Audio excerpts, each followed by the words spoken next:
Chapter 572. Heroes from all walks of life, good men. I'm not talented, but I'm honored to have all of you here today. Li Yi and Rui sat on the spectator stand. There was still some time before the hero conference started. Lu Luo walked to the front of the stage. With the help of his inner force, his voice rang in everyone's ears. It had to be said that this martial arts master was indeed powerful. He completely eliminated the need for a microphone and sound system. His voice was surrounded by 3D sound without any blind spots. His omnipotent inner force was truly black technology. As the organizer of this hero conference, Mississippi Lu was generous for once. The venue was provided by the Lu League, and the volunteers were all members of the Lu League. The masters on the heaven list were also provided with free fruit platters. Of course, whether it was the venue, the tents, or even the tags on their waists, or the plates with fruits, they all had the Lu League's logo. This time, the Lu League really showed its face in front of all the heroes in the world. It officially entered everyone's sight. In the Lu League, the most mysterious person was, of course, Rui. Although she rarely appeared in front of everyone, the strength of a grandmaster was still there. It was a reassurance to everyone, and it was also the most important factor that attracted countless masters to join her. Mississippi Lu had more opportunities to appear in public. She led a group of women to climb the rankings all day long.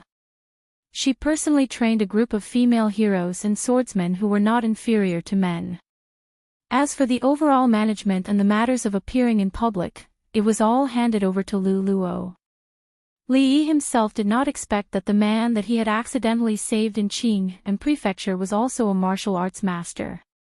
He had a certain level of fame in the martial arts world. After Lu Luo recovered, he easily climbed to the top of the heaven list with his own strength. Recently, he had been taking care of the huge Lu League and the matters of the hero ranking. He appeared frequently in front of everyone and was very trustworthy in the hearts of the martial arts world. Now, the area that he was in charge of had been completely separated from the brothel. The purpose of the Lu League's existence was not just to rank the rankings. Although it was difficult to recruit the top experts on the heaven list, in general, the Lu League occupied more than 10 spots in the entire heaven list. Coupled with the title of a grandmaster, the current Lu Meng had become somewhat of a deterrent in the martial arts world. Lu Luo was still on the stage. He looked at the crowd with a smile and said, "Today, all the heroes of the world have gathered here.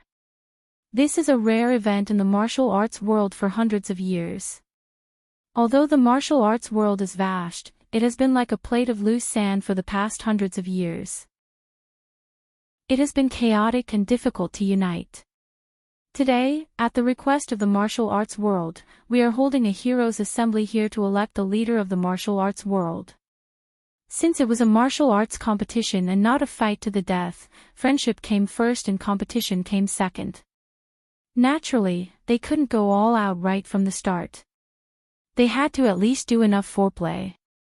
The selection of the Alliance Master this time was not based on a whim to see who was the strongest.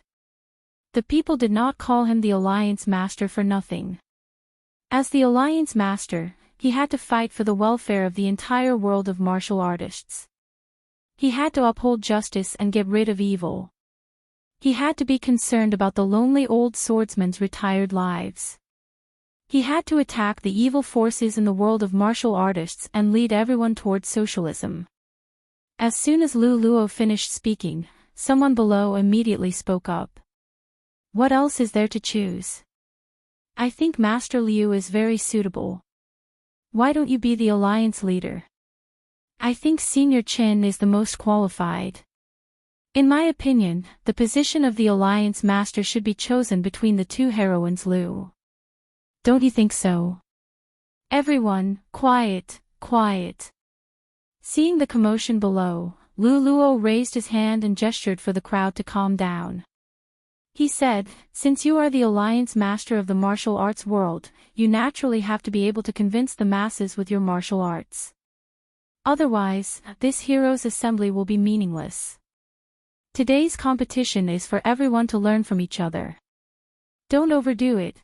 Luo walked down from the stage and said, "Time is almost up. I won't say anything else. On the heaven leaderboard, which hero is willing to be the first to come up? I'll do it." As soon as he finished speaking, a figure flew directly onto the stage and made a dull thud. A man with a huge saber on his back caught the long saber on his back and said with a smile, "Heaven leaderboard number 39, you gang. Which hero is willing to fight me? I'm not talented.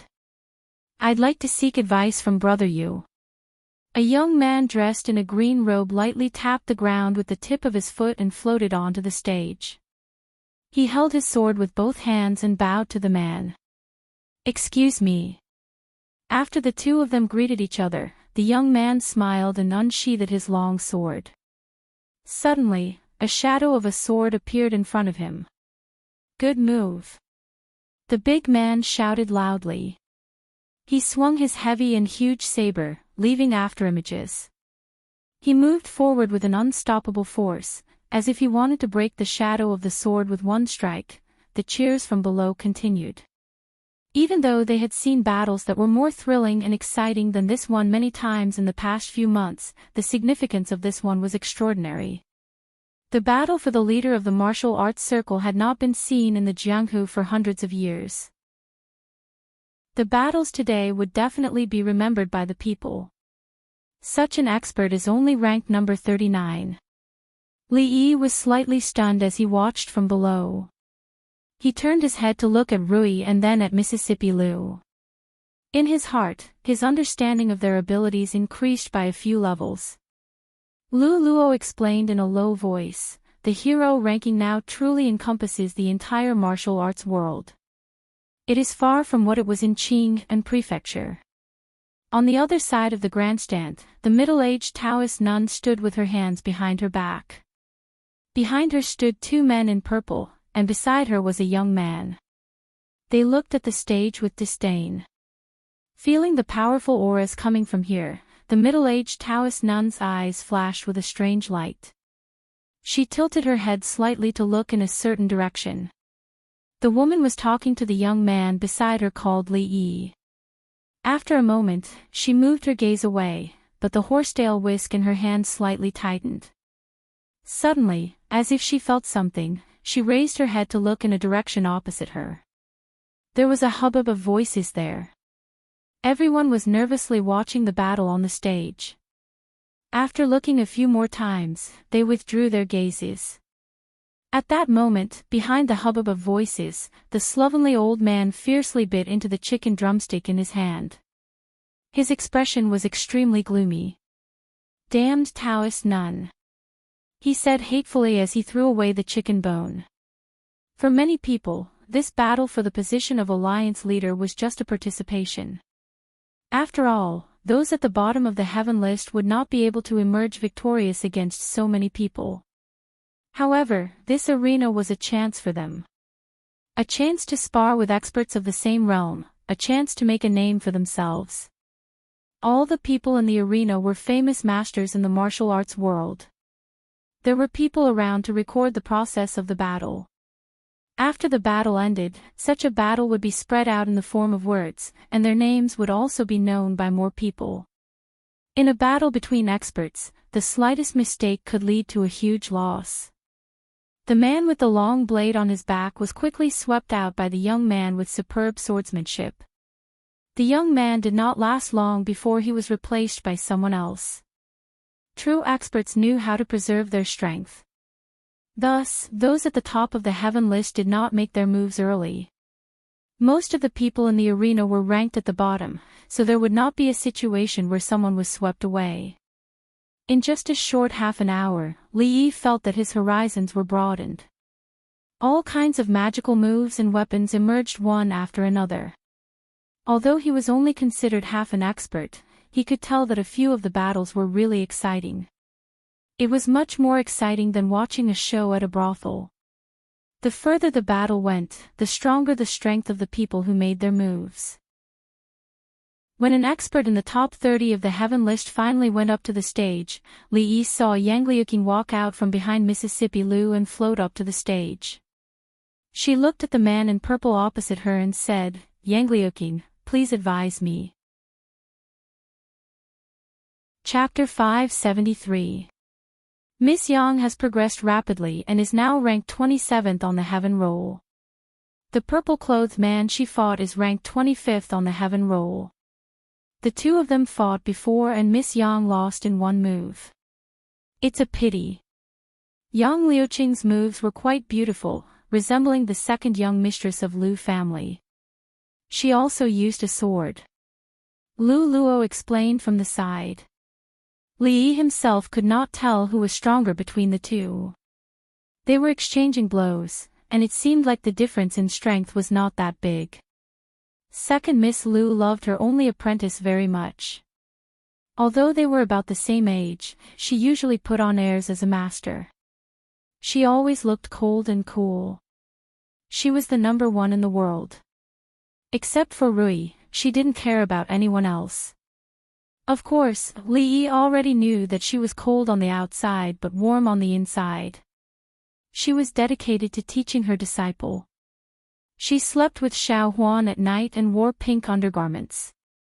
Most importantly, if she was as cold on the inside as she looked, he wouldn't be alive today. After wandering for a while, when he looked up again, Yang Liuqing had already flicked the purple-clothed man's weapon away. His sword was so sharp that the purple-clothed man took a few steps back and finally fell off the platform. Yang Liuqing cupped his hands and said, "Thank you for letting me win." Li Yi looked at the cold expression on the young girl's face. Compared to a year ago, she looked much more mature. He thought to himself that it was true that the disciple was like the master. A year ago, although she was silly, she had a firm will and practiced without a care for her life. It seemed that in the blink of an eye, she had turned into the person she was today. Even Lu Luo couldn't help but praise, "Miss Yang's talent in martial arts is really amazing. It's only been a few days and your ranking has risen by 2 places." The purple-clothed man retreated to the middle-aged Taoist nun's side.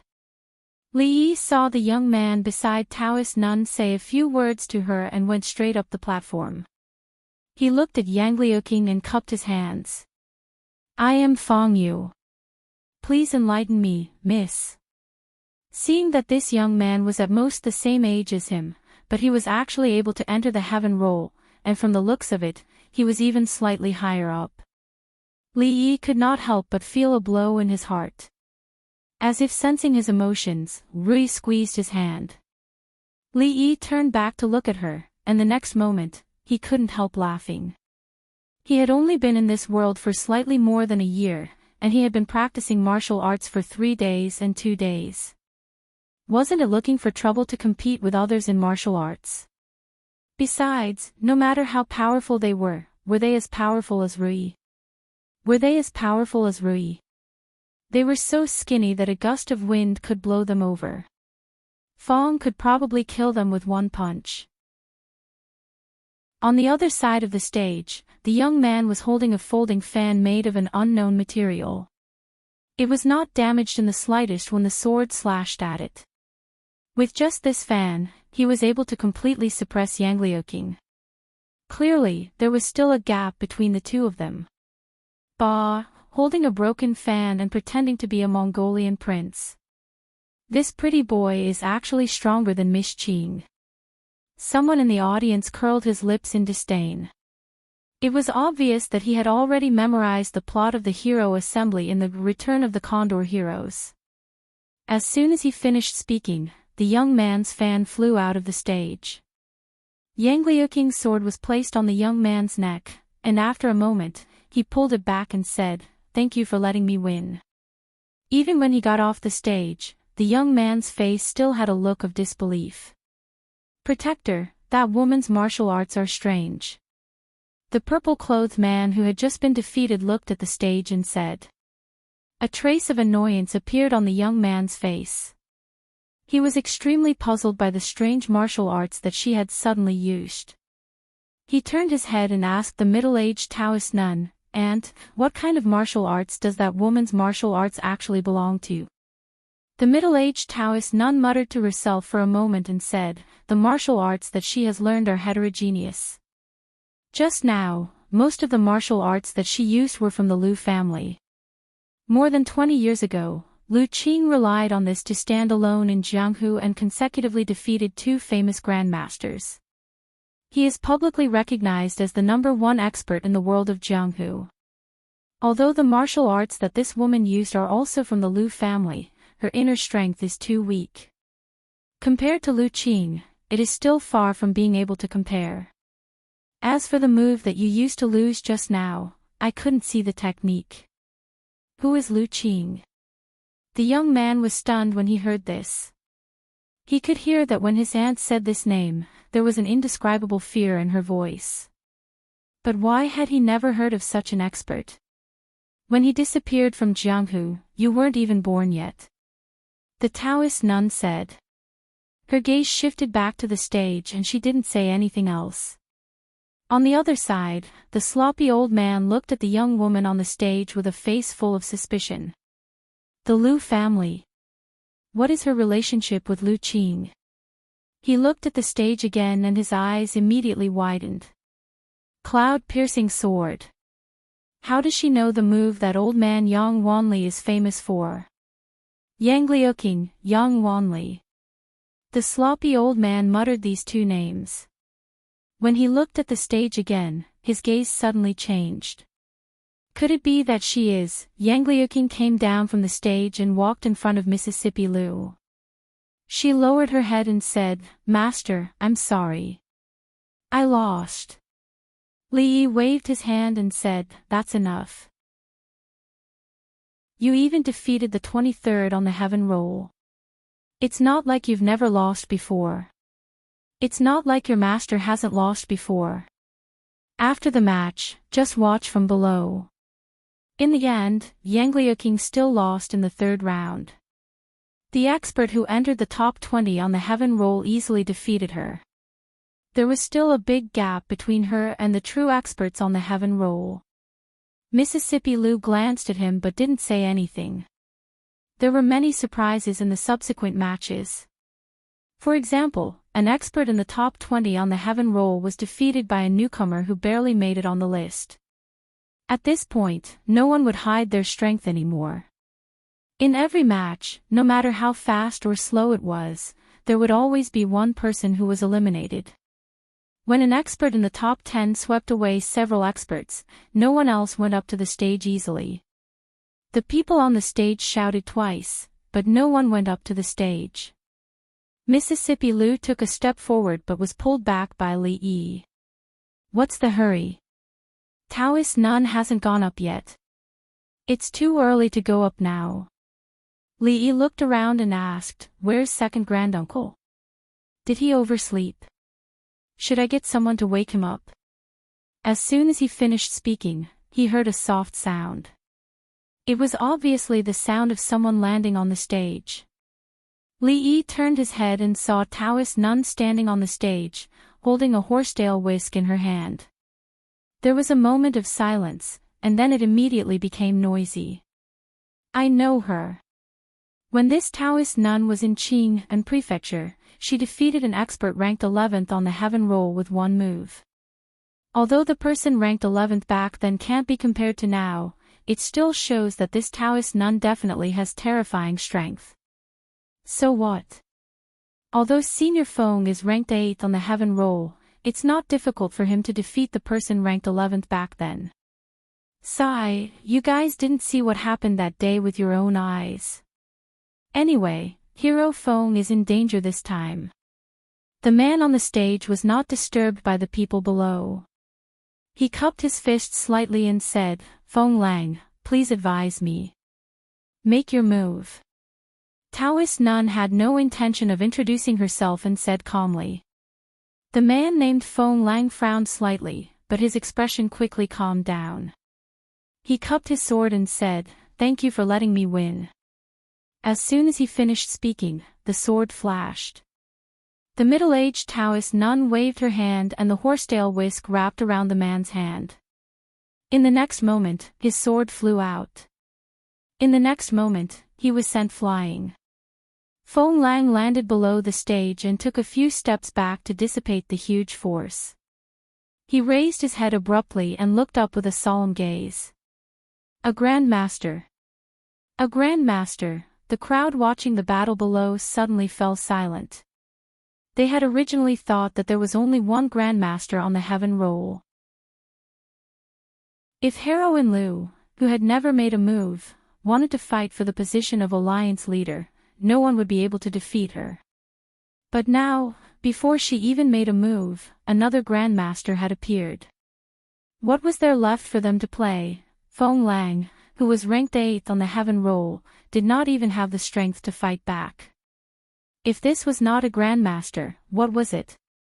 One should know that when he had challenged Mississippi Liu, he had withstood 50 moves before being defeated. Next to the two men in purple, the young man looked around with a mocking expression. Mississippi Liu's expression was calm, but her fists were tightly clenched in her sleeves. As Rui slowly stood up, Li Yi held her hand. He stood up as well and turned to look at Rui. He said, Let second granduncle do it. Chapter 574. As soon as he finished speaking, he was hit on the head. Second great uncle found a drumstick out of nowhere and sat on the seat that Lu Luo vacated. He shook his head and said, The chair at home is still more comfortable. Li Yi rubbed his head and pointed at the Taoist nun on the stage. The old woman waved her hand and said, Young people should be patient and watch carefully. A Grand Master. Let me see just how powerful a Grand Master is. At this moment, a strong voice came from below. A tall, thin man in his 40s jumped onto the stage and cupped his hands at Taoist nun. Lin Li. He's on the stage so early.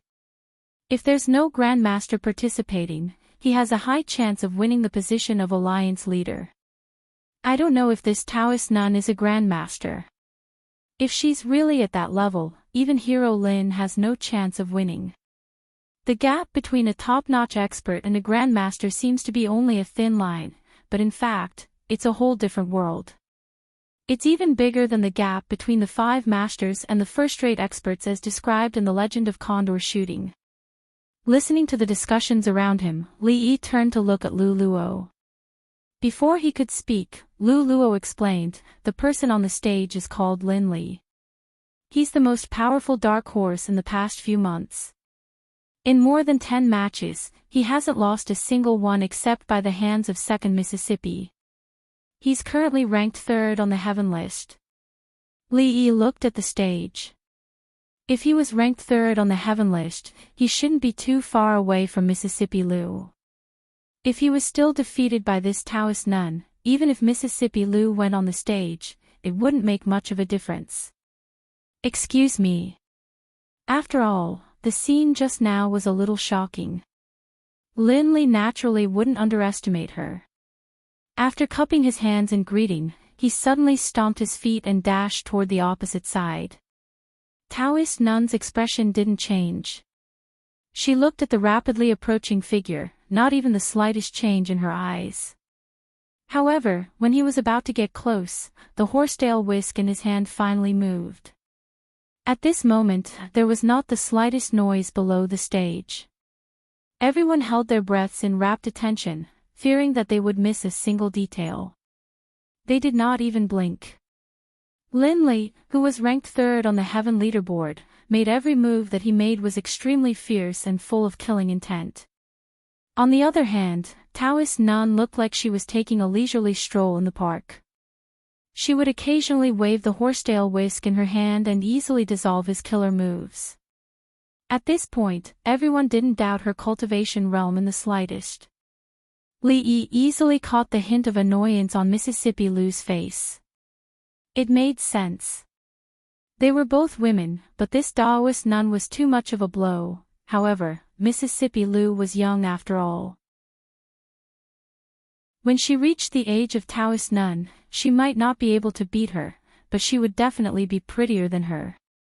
A bunch of idiots.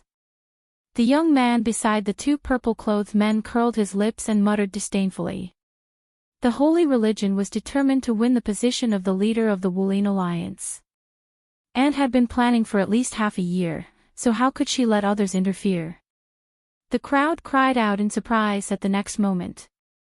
The man named Linley drew an arc in the air, his body tumbling a few times before he landed steadily on the ground.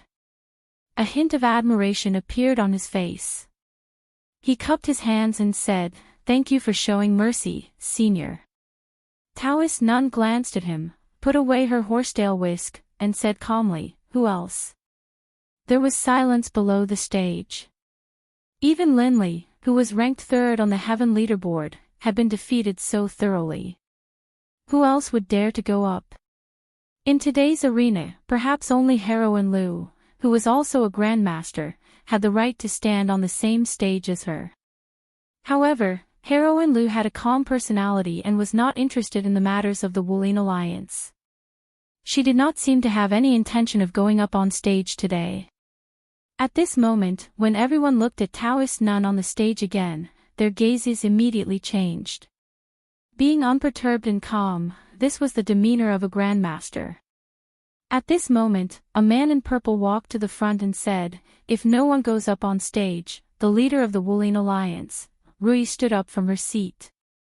Second great uncle threw away the chicken bone in his hand and said with a smile, "There's no hurry. Unfortunately, I also want to fight for the position of the Woolene Alliance." An old voice rang in everyone's ears, and in the next moment, another figure appeared on the stage. Many people rubbed their eyes, feeling very confused. When did this old man go up there? Monster Sue. Lu Luo was still curious about where the biggest unstable factor had gone. At this moment, he finally understood that he was here today to fight for the position of the Woolene Alliance. Two grandmasters. In this case, there would be a lot of fun today. Li Yi looked back at second great uncle and asked uncertainly, "One of us?" The old man waved his hand. Spicy chicken, boiled chicken, beggar's chicken, cola chicken, salt-baked chicken, saliva chicken, yellow braised chicken, and virgin chicken. It's a different dish every day. If you can't make it, watch your ass. Virgin chicken was nothing. If he could win over this Taoist nun, he could even ask the cook to make virgin eggs for him every day. Li Yi turned his head, ready to watch the show. On the stage, the sloppy old man threw a plate over to prove his identity. Many people saw the number 18 written on the plate. Isn't it Pang Hui who ranked 18th on the Heaven list? Where did this old man come from? Could it be that this old man defeated Pang Hui and replaced him? But even if he's ranked 18th on the Heaven list, he's no match for that senior. He knows that he's the senior, but he still wants to fight. Is this old man crazy? The sloppy old man ignored the voices below the stage. After glancing in a certain direction, he immediately withdrew his gaze. When he looked at Taoist Nun, his eyes became fierce. Looking at the sloppy old man opposite her, the indifference on the middle-aged Taoist nun's face finally disappeared. "Please." She waved her horsetail whisk. Her expression was much more serious than before. As soon as he finished speaking, the old man's figure disappeared from where he stood. The middle-aged Taoist nun raised her palm, and a fist appeared in her palm. Both of them took a few steps back at the same time. The old man licked his lips, and a ruthless expression appeared on his face.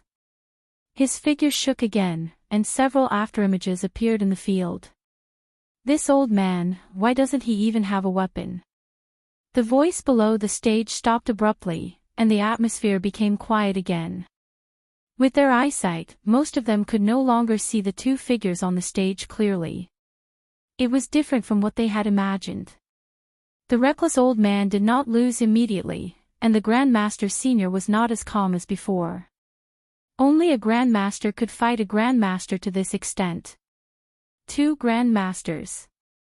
Everyone immediately sat up straight. To be able to see a grandmaster in action was already a blessing of 3 lifetimes. 2 grandmaster experts fighting for the master of the martial arts world on the same stage. Who among them had seen this before? If word of what happened today were to spread, those who did not participate in the heroes' meet would probably be filled with regret. The people below the stage did not even blink.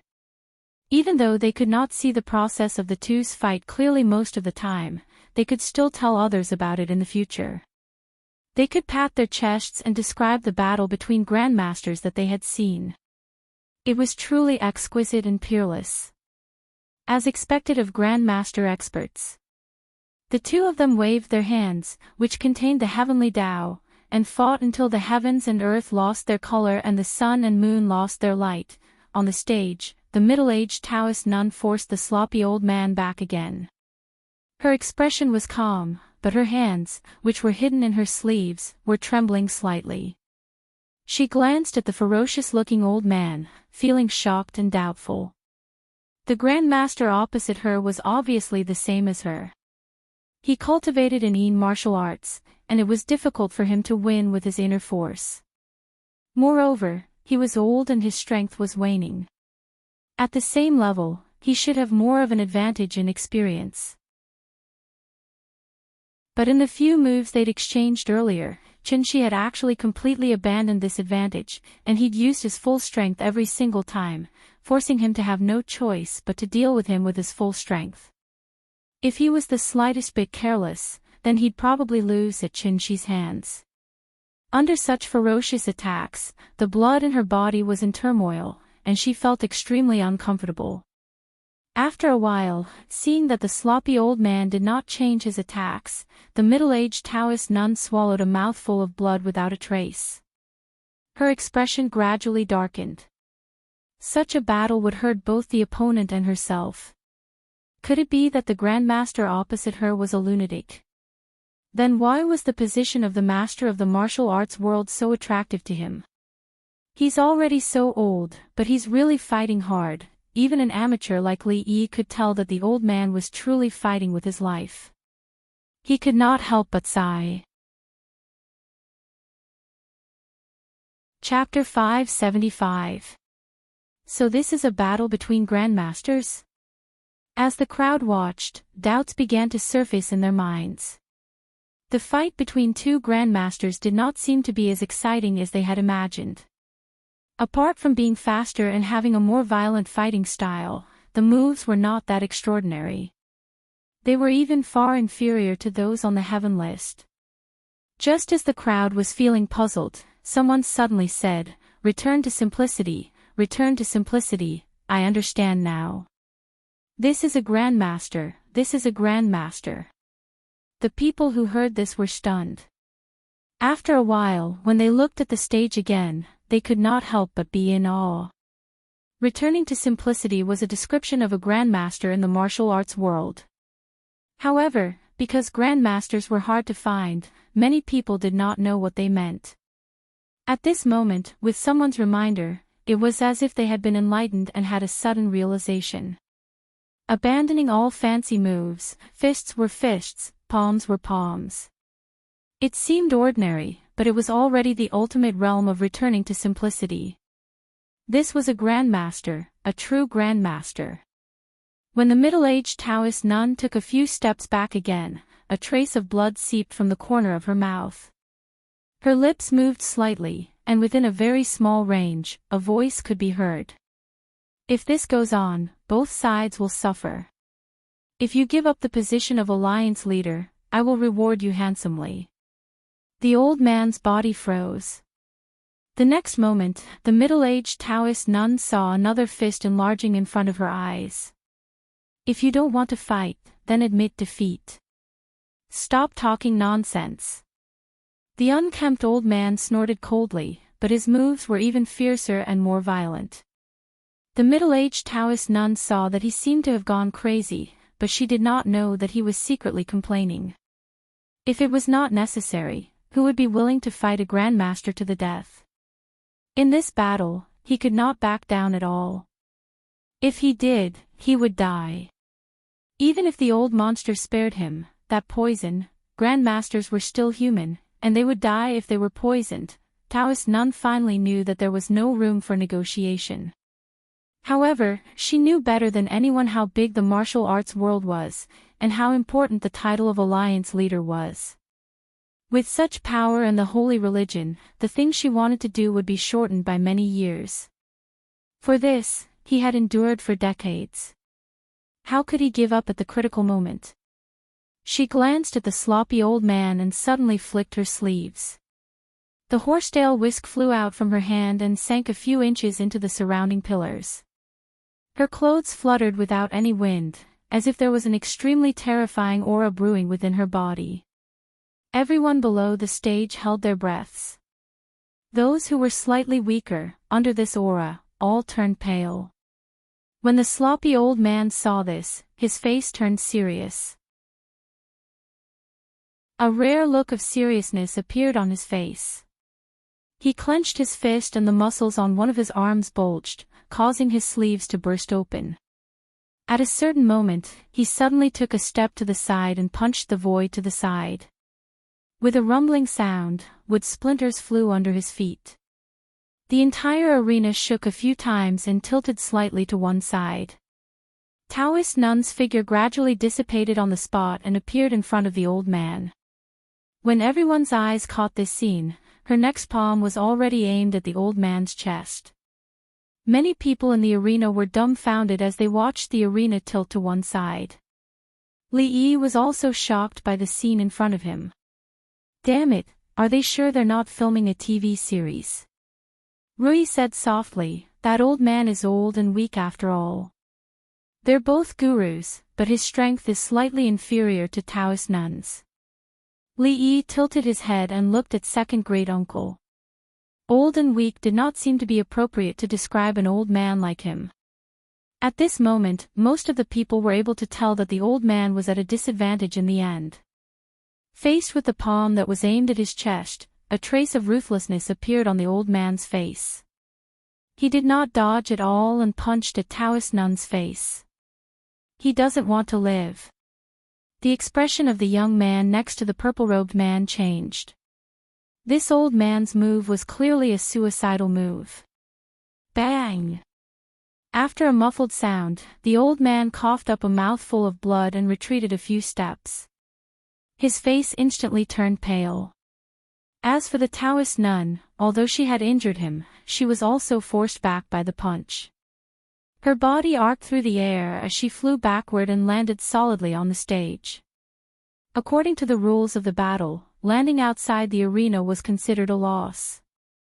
The middle-aged Taoist nun took a deep look at the stage before turning around and leaving.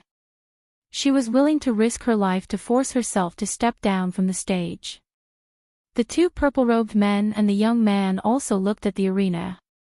The expressions on their faces froze, followed by a strong sense of disbelief. Not long after, they glared fiercely at the old man in the arena and chased after Taoist Nun. The expressions of everyone in the arena were a little complicated. If it was a real fight to the death, the old man in the arena would probably be dead. After all, although Taoist Nun had been forced back, she was not injured. If they were to fight again, the result would definitely be different. However, this was an arena battle. There were rules that could not be changed. Landing outside the arena was considered a loss. In this way, Taoist Nun had lost. The old man seemed to be seriously injured. He stood on the arena, his body swaying slightly. He looked fiercely at the audience and said, "Who else wants to come up?" The audience was silent. An injured grandmaster was still a grandmaster. He was still not someone ordinary people could defeat. However, the temptation of being the chief of the martial arts world was not small.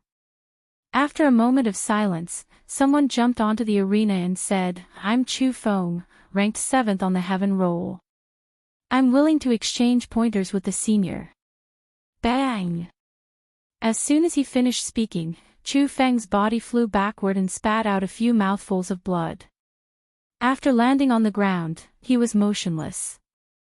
It was unknown whether he was dead or alive. The old man stood on the arena and looked down. He laughed and said, "Who else?" Another person below gritted his teeth and said, "I never thought I would have the chance to fight with a grandmaster in this life. Heaven roll number 5, please enlighten me." The heaven roll number 5 lay where the heaven roll number 7 was. He struggled a few times but eventually stopped moving. Blood flowed from the corner of the old man's mouth. He laughed and said, "Who else?" Heaven roll number 4, please enlighten me. Looking at the heaven roll number 4, the audience sighed in their hearts. A grandmaster was a grandmaster after all. Even though he was injured, there was still a world of difference between him and the experts on the heaven roll. Even the second Miss Lu might not be his match. Today, unless her sister made a move, the chief of the martial arts world would be this senior on the arena. Lu Luo looked at the old man and shook his head. That palm just now avoided a vital point. It's far from fatal. A grandmaster is indeed terrifying. Mississippi Lu clenched the autumn water in her hand and slowly walked onto the arena under the watchful eyes of the audience. Lu Luo was slightly stunned. He immediately turned around and said worriedly, "He still has most of his strength." The second miss. "Don't worry." Li Yi turned back and smiled at him. "He's one of us." Lu Luo was startled again. He pondered over Li Yi's words and looked at the old man on the arena. He then thought about the previous situation and murmured, "It can't be, it's Miss Lu. Even if it's Miss Lu, she won't be able to win, this senior is ruthless. I'm afraid Miss Lu, senior. I remember now. He's Freak Sue." Mississippi Lu was obviously very popular in the martial arts world. As soon as she walked onto the arena, there was an uproar from below. The sloppy old man on the arena let out a long sigh of relief when he saw her walking onto the arena. I'm done, he dusted his butt and jumped off the arena. He walked out of the arena and soon disappeared from everyone's sight. Chapter 576. He's admitting defeat just like that. The sloppy old man patted his butt and left, not taking a single cloud with him. Countless people looked at each other in dismay, not knowing what exactly was going on. If Su had not interfered, the Taoist nun would have been the alliance master of the Wulin today. However, he had eliminated Taoist nun at the risk of being injured, and he had also defeated the top few experts on the heaven leaderboard. It seemed that he would not stop until he had obtained the position of alliance master. As long as he defeated second Miss Lu, the position of alliance master of the Wulin would be in his hands. How could he admit defeat and leave at this time? This was basically giving away the position of alliance master. It was said that Su Guai was eccentric and did things differently from ordinary people. It seemed that the rumors were true, Heroine Lu. Just as everyone was wondering and exclaiming, a sudden shout came from below the stage. Alliance Master Lu. Soon, it became two shouts. Heroine Lu, Alliance Master of the Wulin. Alliance Master Lu. Alliance Master Lu. It was only then that everyone came to their senses. No matter what, since Su blamed them for leaving, according to the rules, it was counted as his loss. There were still a few experts on the heaven leaderboard who had not entered the stage, but they were ranked in the middle. They were not even qualified to compete with second Miss Lu. Who else could it be other than her? If the two grandmasters did not appear today, there was a 90% chance that the alliance master would be Lu. Even if Su Guai defeated second Miss Lu, he would definitely not be a match for another grandmaster at his peak. She was the second on the heaven leaderboard, had a sister in the grandmaster realm, and was the leader of the Lu alliance. Although she was only a woman, most people were convinced that she had become the alliance master of the Wulin. Alliance Master Lu. Alliance Master Lu. As the voices spread, more and more people began to shout. Who's the one who arranged this? The voices around them were getting louder and louder. Li Yi was stunned when he saw Lu Luo whisper something into someone's ear and walk over. How did second great uncle make that old man work so hard? It was still noisy outside. Li Yi sat in the spacious tent, passed the peeled apple to Ru Yi, and asked in confusion. As a grandmaster, he didn't hesitate to get injured to clear the path for Mississippi Lu. What was he after? As expected, the thoughts of the elderly could not be speculated with common sense. Rui smiled and cut a piece of apple for Li Yi, saying, "Second granduncle should have his own way." Old monster. Old senior. In another tent, the sloppy old man's face was pale. He stood in front of second great uncle and said in a trembling voice, "Senior, I've done what you asked me to do." "The antidote, what's the hurry?" The old man said lazily. "Do you think I'll lie to you?" The sloppy old man smiled embarrassedly and said, "Senior's martial arts are unparalleled. Naturally, you won't lie to me." Second great uncle glanced at him and took out a milky white square object the size of a fingernail. He threw it over and said, "Eat it." The sloppy old man quickly caught it. When he saw what was in his hand, he couldn't help but be stunned. No matter how he looked at it, the thing in his hand was the poison he had just eaten. "Senior, this." The sloppy old man looked at him and said in disbelief, This is what I just ate, just eat it. Don't talk so much nonsense." Second great uncle glanced at him and said, "Have you heard of fighting poison with poison?" The sloppy old man stood where he was and looked uncertain for a long time. If he didn't eat it, he would definitely not live past this time tomorrow. If he ate it, it was clearly the poison he had just eaten. If he ate it, he might not even live through the night. Finally, he gritted his teeth and put it in his mouth. Because he didn't have a second choice. He couldn't beat this old monster. If the old monster wanted to kill him, there was no need to go through so much trouble. He could only do as he said. Second great uncle glanced at him and asked, "How is it? Sweet?" The sloppy old man nodded. He didn't know where this poison was extracted from, but it was actually so sweet and had a faint milky fragrance. Disregarding the toxicity, just from the taste alone, it was the first time he had tasted such a sweet poison in his dozens of years of life. "Brat, you put less sugar this time. Otherwise, it could be sweeter." Second great uncle took out another one and put it in his mouth with a satisfied expression on his face. Seeing this, the sloppy old man was stunned. "Say, senior. Who are you?" Second great uncle looked at him with dissatisfaction and said, "You've eaten the candy. Why don't you leave and wait for me to send you off?" The sloppy old man asked in disbelief, "It's not poison. This old man has nothing better to do after eating. Why would he carry poison with him?" Second great uncle looked up at him as if he was looking at a mentally retarded person. The sloppy old man pointed to his waist and said, "Then why here?" Second great uncle stretched out 2 fingers and poked another part of his waist and asked, "Does it hurt?" The sloppy old man gasped. "It hurts. It hurts when you poke me too." Second great uncle waved his hand and said, Go. I won't keep you for dinner." The sloppy old man walked outside in a daze. Today's encounter was really full of twists and turns. He thought he was poisoned, and in order to get the antidote, he risked his life to win against the Taoist nun. The injury he suffered this time would probably take more than half a year to completely recover. In the end, he found out that he had only eaten a piece of candy. At this time, the feelings in his heart couldn't be described in words.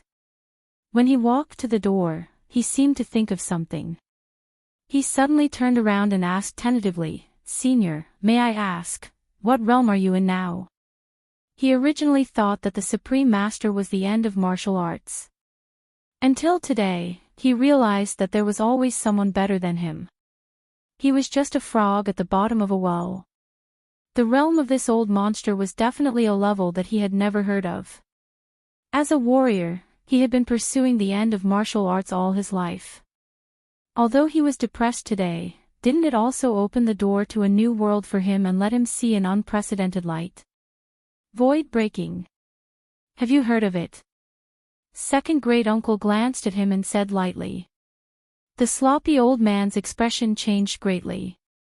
He blurted out, "What? Void breaking is real." Void breaking was to break the void with one's martial arts strength and go to another realm. In recent days, there were such descriptions in some novel martial arts novels, and there were even related theories in the martial arts world. As a supreme master, he naturally didn't care about this. This kind of saying was too mysterious. If human beings could have such power, what was the difference between them and immortals? However, the existence of the old man in front of him had subverted his previous ideas. At this moment, he didn't dare to completely deny it. When he raised his head, his face suddenly showed an excited expression.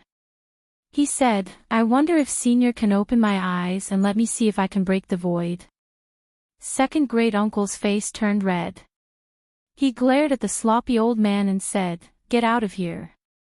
In the courtyard, the eyes of Xiao Huan and several maids in the mansion sparkled with admiration. Li Yi was vividly telling them about the martial arts circle convention today and how Second Miss defeated a supreme master and won the position of the chief of the martial arts world. In the room, Mississippi Lu's pretty face was a little blank. She looked at Rui and asked, "What should I do next?" Rui looked outside the door. After a moment, she withdrew her gaze and said, "The title of the chief of the martial arts world can't convince everyone. We should improve the strength of the Lu Alliance as soon as possible, expand the influence and appeal of the Lu Alliance, and gather the power of the martial arts world. We have a lot of enemies. It's better to be prepared, just in case. The Qin family is not enough. We've provoked so many powerful enemies." Not long after, Mississippi Lu walked out of the room and glanced at Li Yi with dissatisfaction. Seeing her appear, Xiao Huan and several chattering figures instantly surrounded her. Chapter 577. Although the Jing state also had foreign enemies, the degree of danger was far less than the situation of the southern Song dynasty described in The Return of the Condor Heroes. Whether it was the common people or Jianghu, the awareness of the nation's worries was much weaker. Hence, there was no need for them to imitate novels and discuss how they should be loyal to their country and force back powerful enemies. Instead, sparring with each other and electing a master of martial arts was the most important thing. The second thing was to use this event, which had not been seen in decades in the world of martial artists, to make friends with heroes from all walks of life, gain knowledge, and see the world. However, after the competition for the leader of the martial arts world, in the next few days, everyone's mood was even higher. Although leader Lu was a woman, she was as forthright as a man. She held the hero banquet for 3 consecutive days. There was wine and food, and heroes from all walks of life ate and drank for free. In these few days, everyone competed with each other. When their hands were itchy, they would compete on the stage. More than half of the martial arts world's top experts gathered together. It was a grand and rare sight. Among them, there were countless people who expressed their intention to join the Lu Alliance. There was no other reason than that any member of the Lu Alliance could earn points by completing missions. These points could be directly exchanged for silver, or they could be used to exchange for weapons forged by famous blacksmiths. They could even be used to ask for pointers from masters on the sky roll. If their points reached a certain level, it was even possible to ask a grandmaster to teach them martial arts. Of course, to exchange for points, it was not necessary to join the Lu Alliance. Other than the internal missions, the Martial Arts World Union also released some other missions. The difficulty was relatively lower, and the points were lower. For example, helping the government to catch wanted criminals could earn points. These points were also useful in the Lu Alliance. 3 days. Almost 1,000 taels of silver is gone. What a wastrel, Lee sighed. Although he had a lot of money, it was still a little painful to spend 1,000 taels of silver without even making a splash. Now that he thought about it, Hero Gua and his wife were the real rich people. The hero banquet lasted for a month. How much money did they spend? From another perspective, this was also a kind of investment. After all, the martial arts world's people added up to a huge force that could not be underestimated. It was necessary to raise a flag and start a rebellion. However, whether or not this investment would be able to recoup its capital, and when it would be able to recoup its capital, was unknown. After feeling heartache for a while, he shook his head. So be it if he squandered. After all, his family was rich. Mississippi Lou's method of squandering was not ruthless enough. Now, the brothel, including all the shops, brought in more than 1,000 taels of silver every day. The banquet of heroes would eventually come to an end. Several days later, a large number of people in the martial arts world began to leave the capital. He had gained a lot from this trip. He was lucky enough to see a fight between grandmasters, and he learned a lot from sparring with fellow martial artists. When he went back, he would slowly comprehend it. It wouldn't take long for his strength to rise to the next level. Of course, there were also some who stayed behind. With the start of the heroes' banquet, the martial arts world had entered a new era. The capital was now the core of the entire martial arts world. They were no longer alone. There were countless martial artists around them, and there was the Martial Arts Guild and Alliance leader Lu behind them. Here, they could quickly improve their strength. They wanted to get on the chivalry ranking and the chivalry ranking. When the martial arts world turned a new page, they wanted to seize the opportunity to advance bravely and stand at the top of the waves of the era. At the same time, in a remote inn somewhere in the capital, a haggard and unkempt old man reached out and touched a spot on his waist. He let out a long sigh of relief, and his heart was finally at ease. God knew how he spent the past few days. He still had doubts about whether or not he was poisoned. These few days, he had trouble eating and sleeping, afraid that he would never wake up again if he fell asleep. Over the past few days, he had visited several famous doctors in the capital. One of them had even worked in the Imperial Physician's Bureau before, but they all concluded that he was not poisoned. Today, he checked his body again and confirmed that it was really just a piece of candy. Only then did he finally relax. Thinking about how he had traveled all over the capital over the past few days and had not seen any shop selling that thing, a hint of suspicion appeared on the unkempt old man's face. That candy, where did you buy it from? In a courtyard outside the capital, a man in purple said respectfully, Your Highness, the person who fought with you on the stage that day is confirmed to be Monster Sue. Monster Sue. An inexplicable emotion appeared in the middle-aged Taoist nun's eyes. She had heard of this Grandmaster's name before, but she could not understand why he would risk his life to stop her when there was no enmity between the two of them. At the end of the day, she still had her concerns.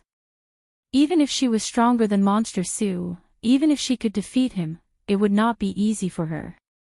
Being heavily injured would be the least of it. It was not impossible for both of them to be injured or even perish together. To her, the position of the chief of the martial world was very important, but it was far from the point where she would trade her life for it. The man in purple continued, Monster Sue heavily injured several experts ranked at the top of the heaven roll, but he voluntarily gave up after Miss Lu went on stage. I feel that there must be something fishy going on. A grandmaster had a grandmaster's integrity.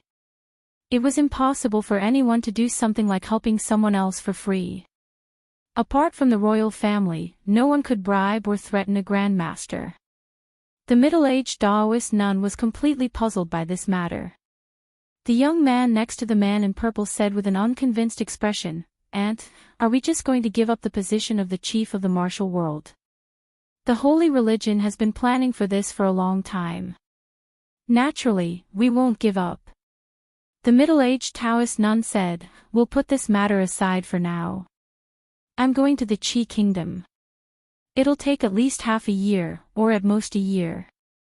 During this time, all of you should stay in the capital. Don't act rashly, lest you attract the attention of the officials and the imperial court. I understand. The man in purple immediately bowed and said. As for that woman, don't let anyone come into contact with her. Send some people to keep an eye on her, the middle-aged Taoist nun added. Lady, there are many people guarding that woman. It's very difficult for our people to get close to her. The man in purple looked troubled and said, if we want to get close to her, we can only start from the brothel. We've already arranged for people to infiltrate the brothel. He had an indescribable feeling towards that woman who had appeared out of nowhere. He had originally been someone who had nothing to do with the holy religion.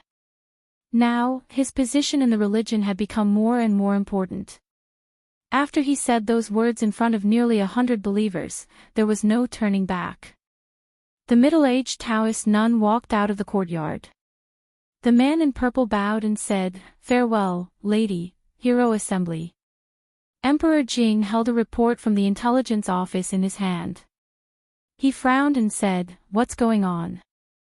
Changde, who was beside him, said, Your Majesty, this is a grand meeting held by the people of the martial world. It's just outside the capital. Heroes from all walks of life are invited to learn from each other and compete on the same stage to choose a chief of the martial world to lead the heroes. Emperor Jing frowned again. The so-called hero assembly, in the eyes of the imperial court or the emperor, was equivalent to an illegal assembly. For this kind of thing, whether it was the local officials or the imperial court, they all attached great importance to it. This was because it was also a necessary step to gather the rebels and raise flags to rebel. Chapter 578. The imperial court had always neither supported nor suppressed the so-called Jianghu in the martial arts world. No one could deny the existence of the martial arts world. However, although it existed in the Jing kingdom, it was not something that he, as the emperor, could control. This was something that no king wished to see happen.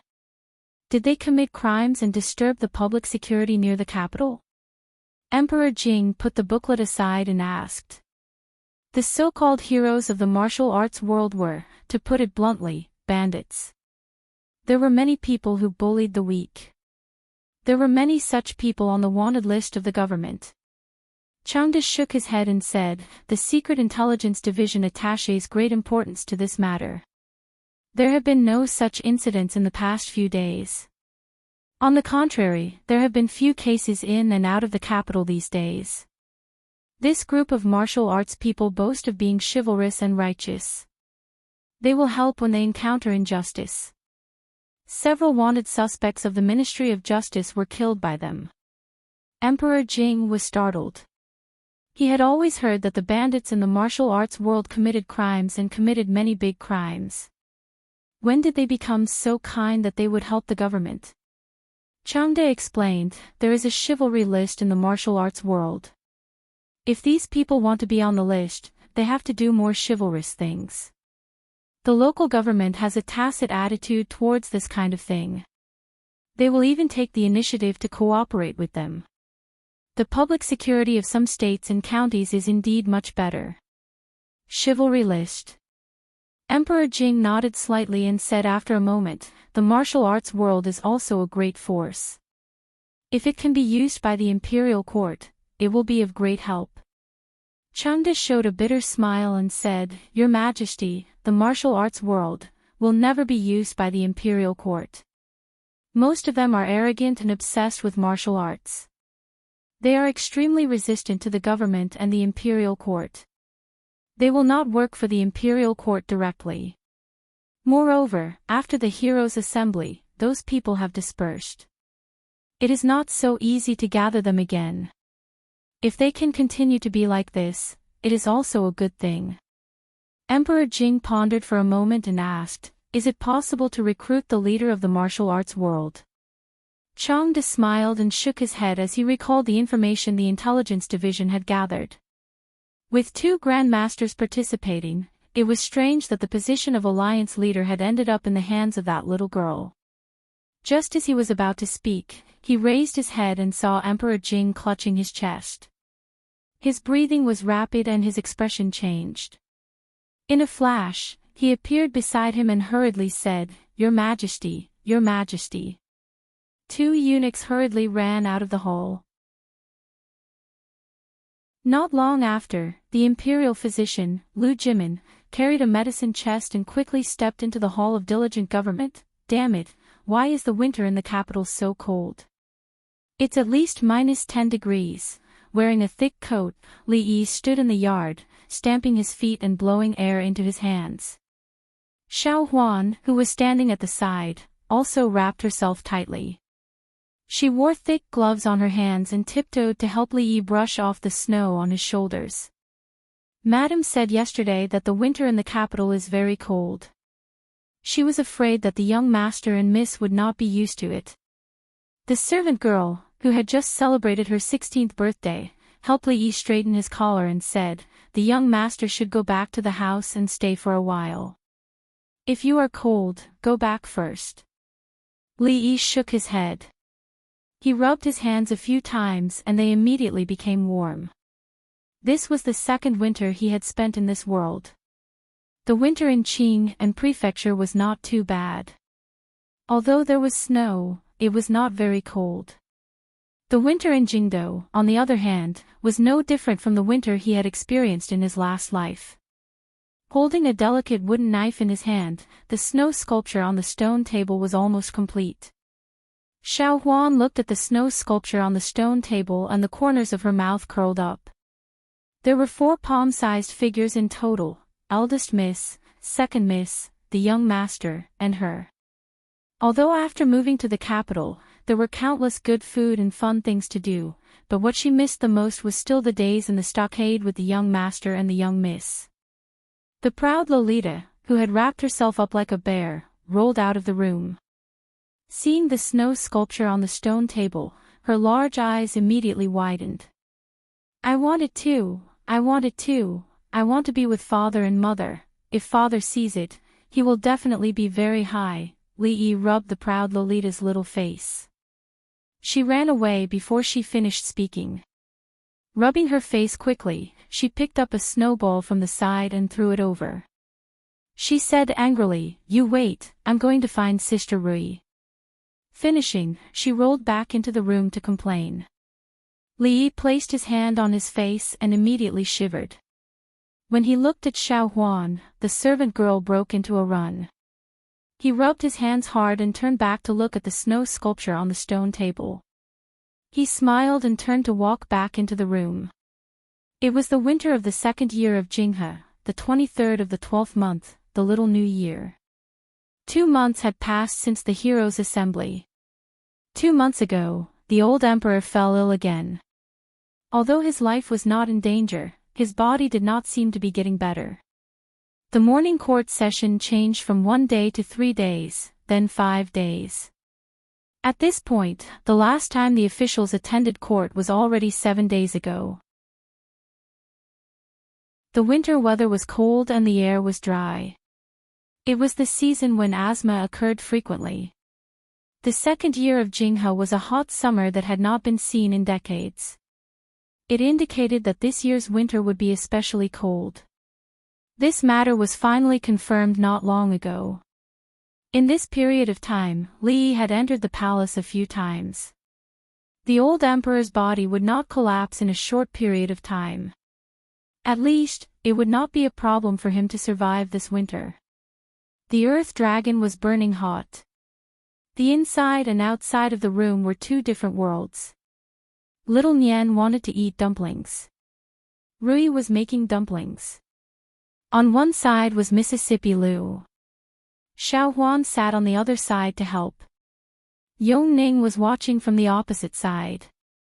As for the Tsundra Lolita, she was purely here to cause trouble. When she saw Li Yi coming in, she pounced towards Li Yi with her hands covered in flour. Li Yi's palm pressed against her forehead, so she could only bare her fangs and brandish her claws. In the end, she gave up on smearing the flour on Li Yi's face. When she turned around and saw the dumplings Mississippi Lu was making, she immediately held her stomach and laughed. Li Yi had long understood that Mississippi Lu was an otherworldly fairy. If she made dumplings well, she would not be called a fairy. He walked over and took her place. He pushed the pile of strangely shaped dumplings to the side. The dumplings had to be made quickly. The two little princesses had to return to the palace before the sky turned dark. Mississippi Lu stood up in embarrassment and anger. After glaring at him, she turned around and walked out of the room. It was still snowing heavily outside. In the blink of an eye, a layer of snow had fallen on the previously clean courtyard. Two maids stood beside the stone table in the courtyard with brooms, chattering to something. Mississippi Lu walked over and looked at the stone table for a long time. According to the custom, firecrackers should be set off before the meal. The Tsundra Lolita volunteered to light it up. When she was escaping, she accidentally slipped and fell. Now, she was pouting and rubbing her butt. She looked rather depressed. However, this trace of depression soon disappeared when she ate the only newly minted copper coin in the dumplings. She jumped to show off. After the meal, the snow gradually subsided.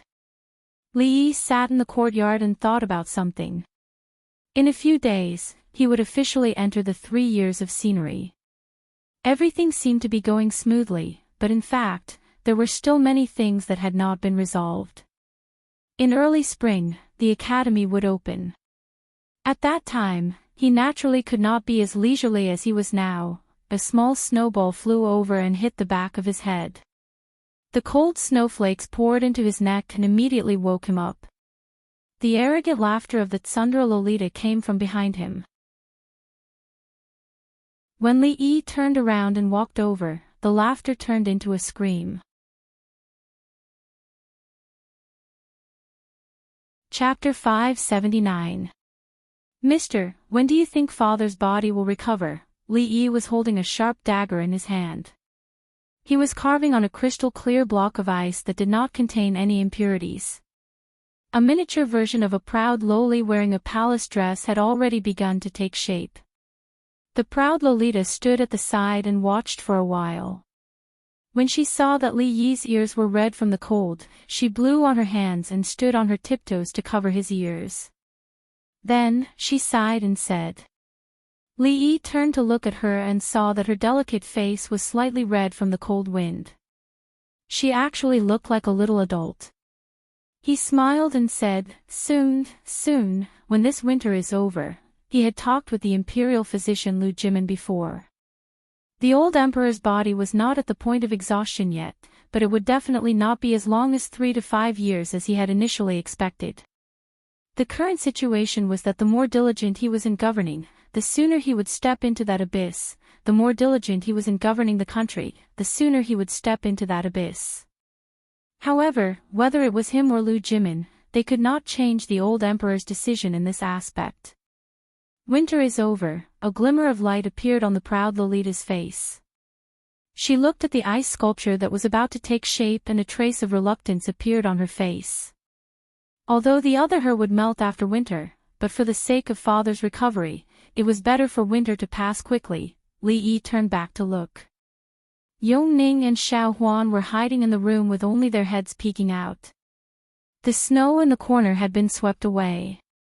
A cover made of bamboo, a pile of rice, a wooden stick, and a thin silk thread extended into the room. A few sparrows tried a few times, but in the end, they could not resist the temptation and hopped into the cover to peck at the rice grains.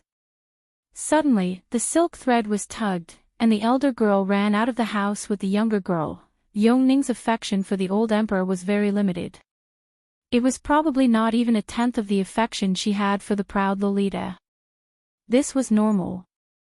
She only had a short memory of the old emperor in recent days. There were some things that she could not understand at this stage, but in another 2 years, she would be able to understand. The proud Lolita's attention was quickly attracted by the sparrows under the cover.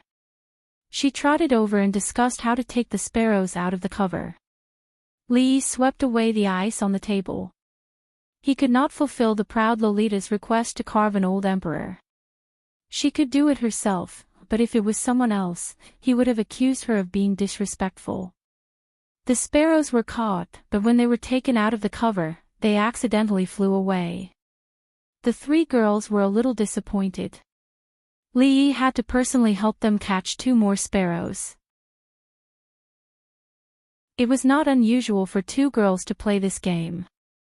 Xiao Huan had just passed her 16th birthday, but she was like a child who could not grow up.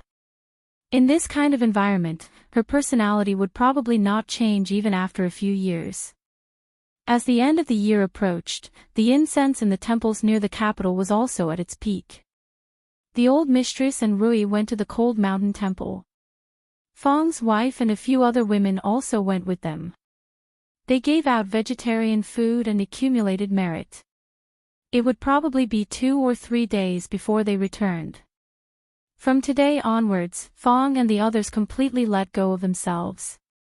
They went to the city early in the morning and did not know if they would return at night. As for Li Yi himself, he could only look after the children at home. A silk thread was tied to the sparrow's leg, and the other end was held in their hands. Every time it wanted to fly away, it would be pulled back by the silk thread. This was what Li Yi played with when he was young. Yongning was too young and probably had not played with it before. Xiao Huan and the proud Lolita found it even more interesting. After chattering in the courtyard for a while, Xiao Huan ran in from outside and said, "Young master, those birds are very pitiful. Can we let them go?" "Go." Li Yi waved his hand, and the little servant girl ran out quickly. "Young master, they have been let go." After a while, she trotted back again. Li Yi was writing something at the table, and she sat on the other side. She supported her chin with one hand, blinked her eyes, and stared blankly for a while. It seemed that she thought of something, and her face suddenly turned red.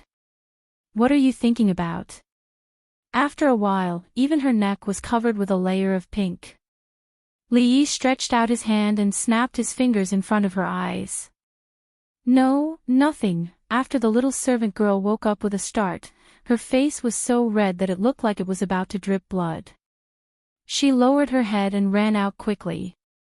Li Xian walked in from outside, looked back, and said, "What, you finally made a move on your little servant girl? Why are you so free today?" Li Yi glanced at him and said, "Is the Academy of Science ready?" This sentence touched on Li Xian's sore spot. His face immediately fell, and he waved his hand and said, "I don't know if it is too late to tell Uncle Huang that I don't plan to open the Academy of Science now." What was a typical example of courting death? This was it. He had nothing better to do, but he had to run to the old emperor and tell him to open the Academy of Science. It was clearly too late to regret it now. What was science? Science was, even Li Yi himself could not explain it. In any case, it was something that humans could see and think of. All phenomena and laws could be related to science. The establishment of the Academy of Science was not just to create some strange things. It involved agronomy, mechanics, medicine, biology, economics, neurology, and so on. Even their so-called mathematics, strictly speaking, belonged to the ranks of science. There was a saying that went, "Mathematics is the queen of science." When the time was right, he could directly merge the mathematics school into the Academy of Science. That would save him a lot of trouble. Of course, even if he had a heaven-defying bug, it would take decades or even a lifetime to build up these things step by step and then slowly develop the technology tree. It might not even be enough. Although Li Xian did not need to make it so complicated, the simplest and most basic thing still gave him a headache. He had already raised the flag. If he could not produce any results when the time came, he would lose a lot of face. Li Yi looked at him again, and there was a hint of pity in his eyes. "You have to help me," Li Xian looked at him and said. Li Yi glanced at him and asked, "Why?" Li Xian looked at him and said, "Because we are friends." Friends? Li Yi had a confused look on his face. What is a friend, and what is a friend? Do you know what the word friend means? I don't know.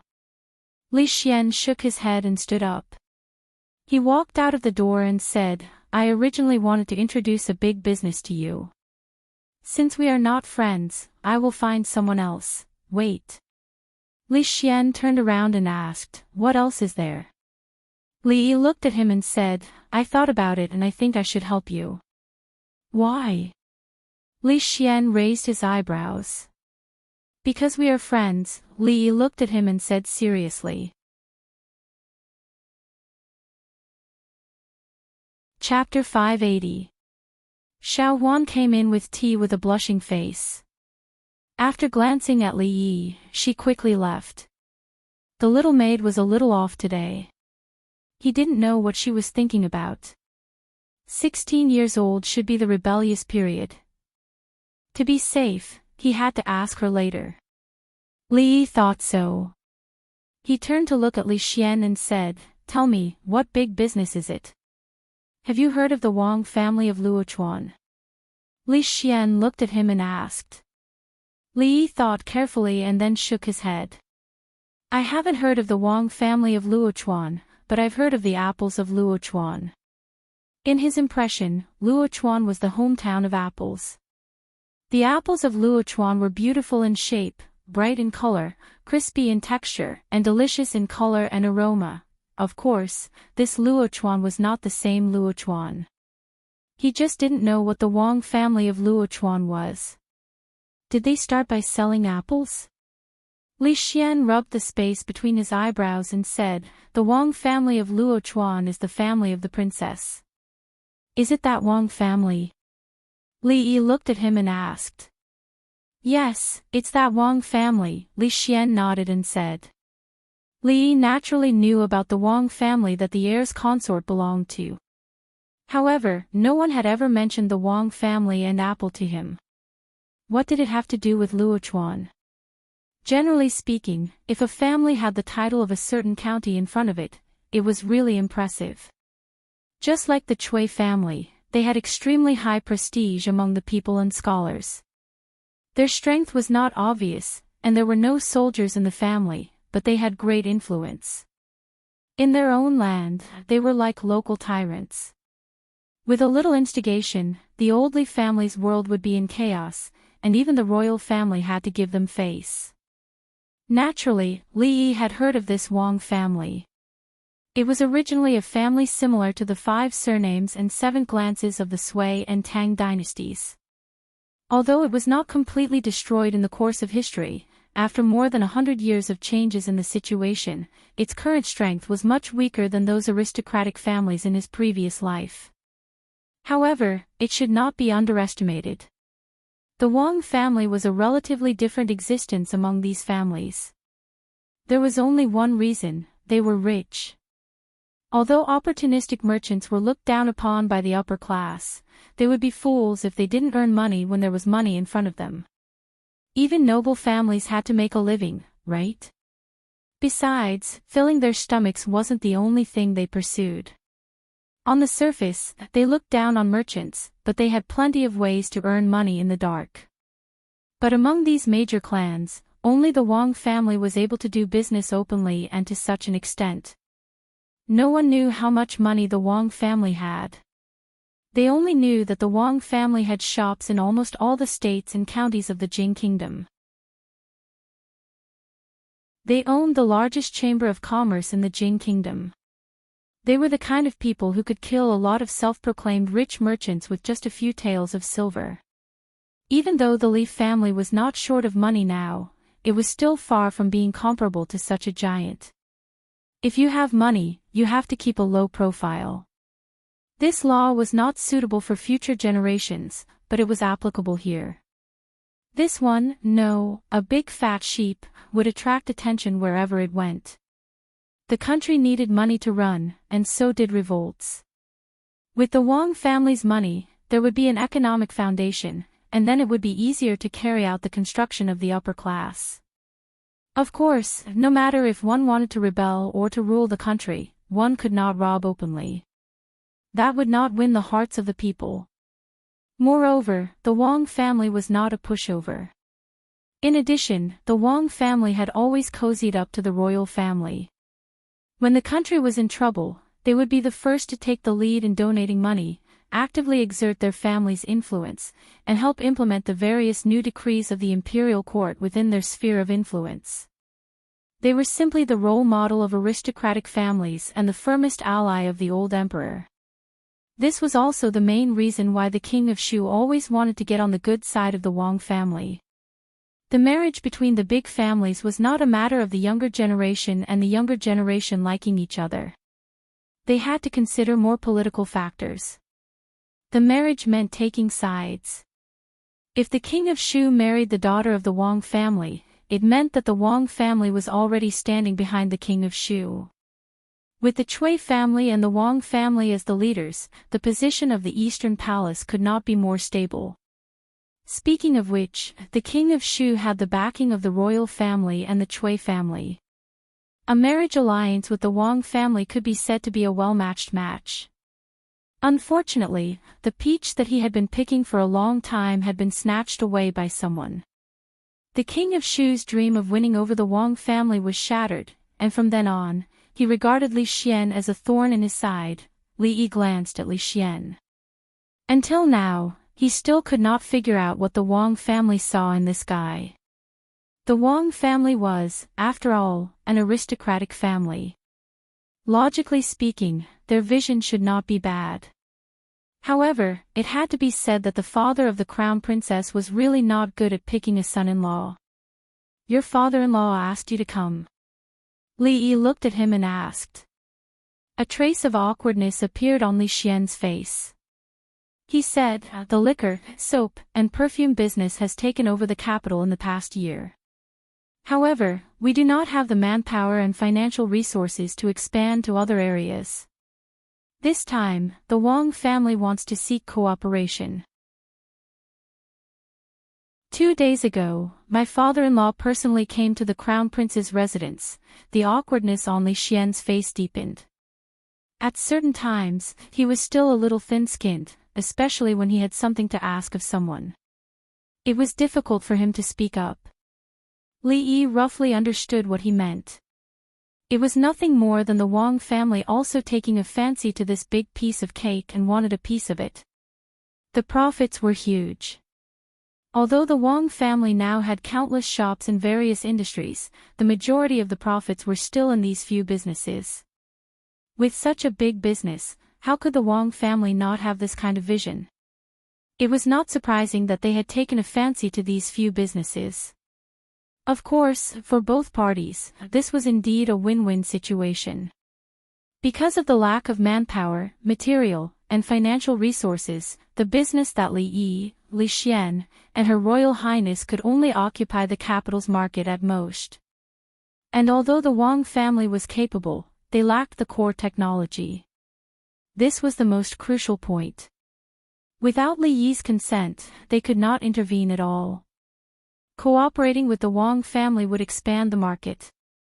In the future, money would definitely flow to the Wang family. Mississippi Lu was not afraid of squandering. Not to mention spending 1,000 taels in 3 days, even if she spent 10,000 taels in 3 days, spending 10,000 taels in 3 days would make her but swollen. In the future, there would be many things to spend money on. This way, they could also take out money to do more things. In addition, they had also established a beneficial relationship with the Wang family. Between families, this relationship was stronger than the relationship brought about by marriage. Of course, if the crown prince's wife had any good-looking sisters, then the two families would have an additional layer of bond on top of the benefits. Naturally, this was not considered. This matter did not bring any harm to the Wang family. Moreover, since Li Xian had spoken, as long as it did not cross the bottom line, he would not reject it. After all, in the entire Jing kingdom, there was only one person who would step forward and give him a kick instead of stopping him when he was beating up the king of Shu. Li Yi nodded and said, "If you have time in the next 2 days, ask the Wang family to send someone over to discuss the details of the cooperation." Li Xian thought for a while and said, "You don't have to take me into consideration for the Wang family's matters. Just do what you have to do." He weighed in his heart for a long time and finally made a decision. "Okay, then tell them not to send anyone over," Li Yi said straightforwardly. "Forget I said anything." Li Xian stood up. The guilt in his heart disappeared without a trace. He lifted his feet and walked out. "I will bring someone from the Wang family over tomorrow." "Wait a minute." Li Yi stopped him in time. Li Xian stepped out of the door with one foot and the other foot was ready to step out at any time. "Did the Wang family of Luochuan sell apples in the past?" Li Yi looked at him and asked curiously.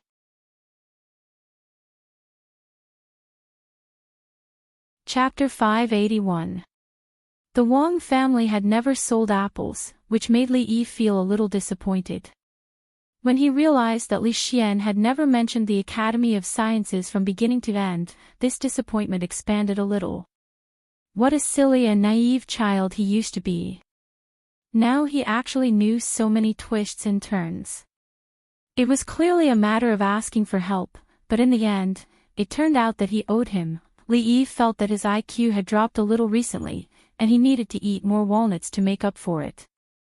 The little maid always used the door to pick up walnuts. It was a curse to say that the head was caught by the door. Li Yi had some doubts whether the walnuts caught by the door could still make up for the brain. With the more he ate, the more stupid he became. "Young master, it's done." Xiao Huan ran over from the door and put the handkerchief on the table in front of Li Yi. On the handkerchief was a pile of walnuts she had just peeled.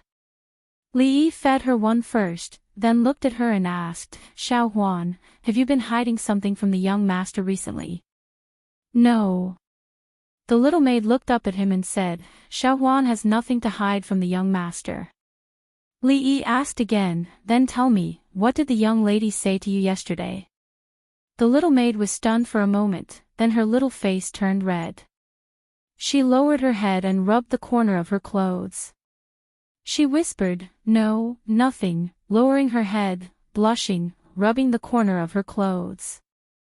Then there was really something. Li Yi sighed. When a girl grew up, she could not be kept at home. The little maid had grown up and actually knew what was hidden from him. He waved his hand and said, "It's getting late. Go back to your room and rest early." "Yes." The little maid lowered her head and answered. Her voice was like a mosquito. Rui was not here, so he had to sleep alone at night. Li Yi simply washed up, lay on the bed, closed his eyes, and sorted out what had happened recently in his mind. In Wulin, everything was gradually on the right track. The brothel was as usual, and everything was in good order.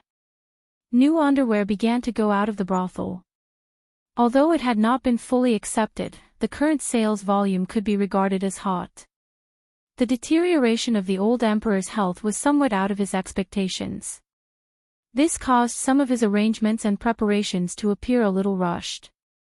When the time came, there might be a huge deviation from what he had expected, and he would need to prepare a new path of retreat. However, this matter was not that urgent at the moment. If it really came to that, he would not need too much time to prepare. Putting all these aside, he really didn't want the old emperor to pass away too early. The relationship between ruler and subject was rarely reflected between the two of them. What was more important in his heart was that next-door uncle who could comment on a few dishes and a bowl of white fungus and lotus seed soup with him in the garden of Ning Wangfu. Live well, Li Yi sighed as he heard a faint creaking sound. "Didn't you say you would be fasting for 3 days? Why are you back today?" The door opened and closed, and a graceful figure walked in from the darkness. There was no light in the room, so he couldn't see clearly. Li Yi asked with some doubt. The footsteps were getting louder, and the figure walked to the bedside. There was no response, and there was a rustling sound in his ear. It seemed that she was taking off her clothes. The next moment, Li Yi felt the quilt was lifted, and a small figure crawled in. Rui was nearly 1.7 meters tall, the standard height of a goddess with long legs. Sleeping next to him would definitely not feel like this. The familiar fragrance lingering at the tip of his nose made an extremely surprised expression appear on Li Yi's face. "Xiao Huan?" he asked with some disbelief. Young master." The little servant girl's body curled up, and her voice was a little shaky. Li Yi felt that her body seemed to be burning. "Why did you come here? Go back to sleep." Li Yi sat up from the bed and said, "If you are afraid to be alone, then go sleep with Second Mississippi, young master. Young master doesn't like Xiao Huan." Li Yi felt that the little servant girl's body under the quilt was no longer trembling, but there was a sobbing tone in her voice. No, Li Yi didn't know how to answer for a moment. At this time, in the darkness, the little servant girl had already sat up from the bed. She sat on the edge of the bed, bent over, and seemed to be looking for her shoes. Xiao Huan, leave immediately." She spoke in a low voice, but there was a faint, almost inaudible sobbing sound. "What are you doing? Come here." Li Yi was stunned for a moment, and then pulled her over, slapped her but hard, and covered her with the quilt. The little servant girl's body wriggled a few times, and Li Yi reached out to pull her face. "Don't move." So she really didn't move. "Did eldest miss teach you?" In the darkness, Li Yi touched her forehead and asked.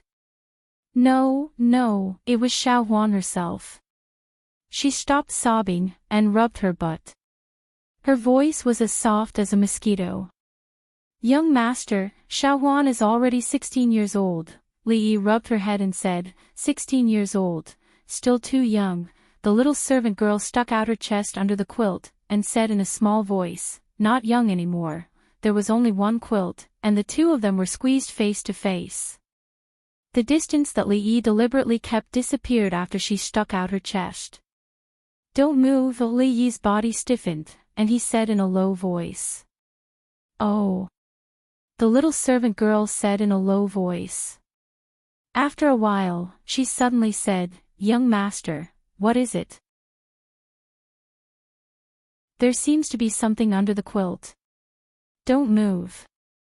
Li Yi's body stiffened, and he said. "There really is something," the little servant girl said seriously. In the next moment, Li Yi gritted his teeth, and moved her hand away. "I said, don't move." When he was washing up in the morning, Li Yi looked at his reflection in the water, and he stared at the two dark circles under his eyes in a daze. Last night, he tossed and turned with Xiao Huan until midnight, and he didn't sleep well. Anyone who told a fairy tale until 2 or 3 o'clock would be like this, and he didn't even know when she fell asleep. He could only look but not move, and he had to tell her stories to coax her to sleep. Last night was really a double torture for his body and soul. This debt, when Rui came back, he would settle it with her. "Young master, you're awake." Xiao Huan walked in from outside, and her face was red. No matter how Li Yi looked at it, he felt that something was wrong. After staring at her for a while, he realized that today, she didn't do her hair in the two buns that he was most familiar with. Instead, she pulled her hair up, and combed it into a bride's hairstyle. Heavens, does she even know what this means? Li Yi rubbed the space between his eyebrows, and his mind became more and more confused. Xiao Huan's face was a little hot from his stare, and she quickly ran out. A group of servant girls in the residence immediately surrounded her.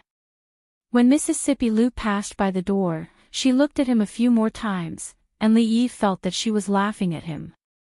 When Li Xian walked to the door, he turned back to look at the courtyard. When he turned back again, he asked in astonishment, "Even her hair is combed up, it can't be, you really ate your little servant girl?"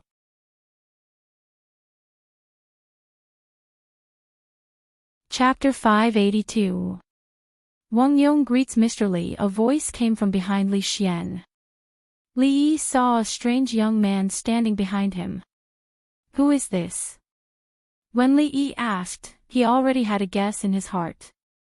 He should be the person sent by the Wang family to discuss the cooperation. In any case, the Wang family was one of the top aristocratic families in the Jing country. As the head of the family, it was naturally impossible for him to be present. The person in front of him was most likely one of Li Xian's brother-in-law. Li Xian introduced, "This is Qin, Er's elder brother." Li Yi's heart slightly moved. The elder brother of the princess was the eldest son of the Wang family and the future head of the family. The Wang family sent Wang Yong here. This time, the Wang family was very sincere. As Li Yi looked at Wang Yong, the young man in front of him was also looking at him. There were few people in the whole Jing kingdom who could make the Wang family take the initiative to cooperate with them. It was always others who begged them. However, this time, his father asked him to come in person, which was a very high standard of courtesy. He had heard about all kinds of things about Mr. Li before. He fought with the envoy of the Qi kingdom, beat up the prince of his own country, made a lot of fops in the capital, and made the king of Shu jump into the lake with his murderous eyes. In short, the things that happened to Mr. Li could be said to be extremely legendary. Today, the first feeling he had was surprise. He was surprised that the person who caused such a storm in the capital was so young. At such a young age, he had already obtained something that countless people, including the emperor, could not obtain in their whole lives. He was the only one in the young generation. "Brother Wang, please." Li Yi stretched out his hand to the room and said with a smile. The Wang family's attitude was enough to send the eldest son of the wife here. Of course, the Li family couldn't neglect it. In the hall, the two people sat down. Li Xian looked around and asked, "Where should I sit?" "Go make a pot of tea and bring it here."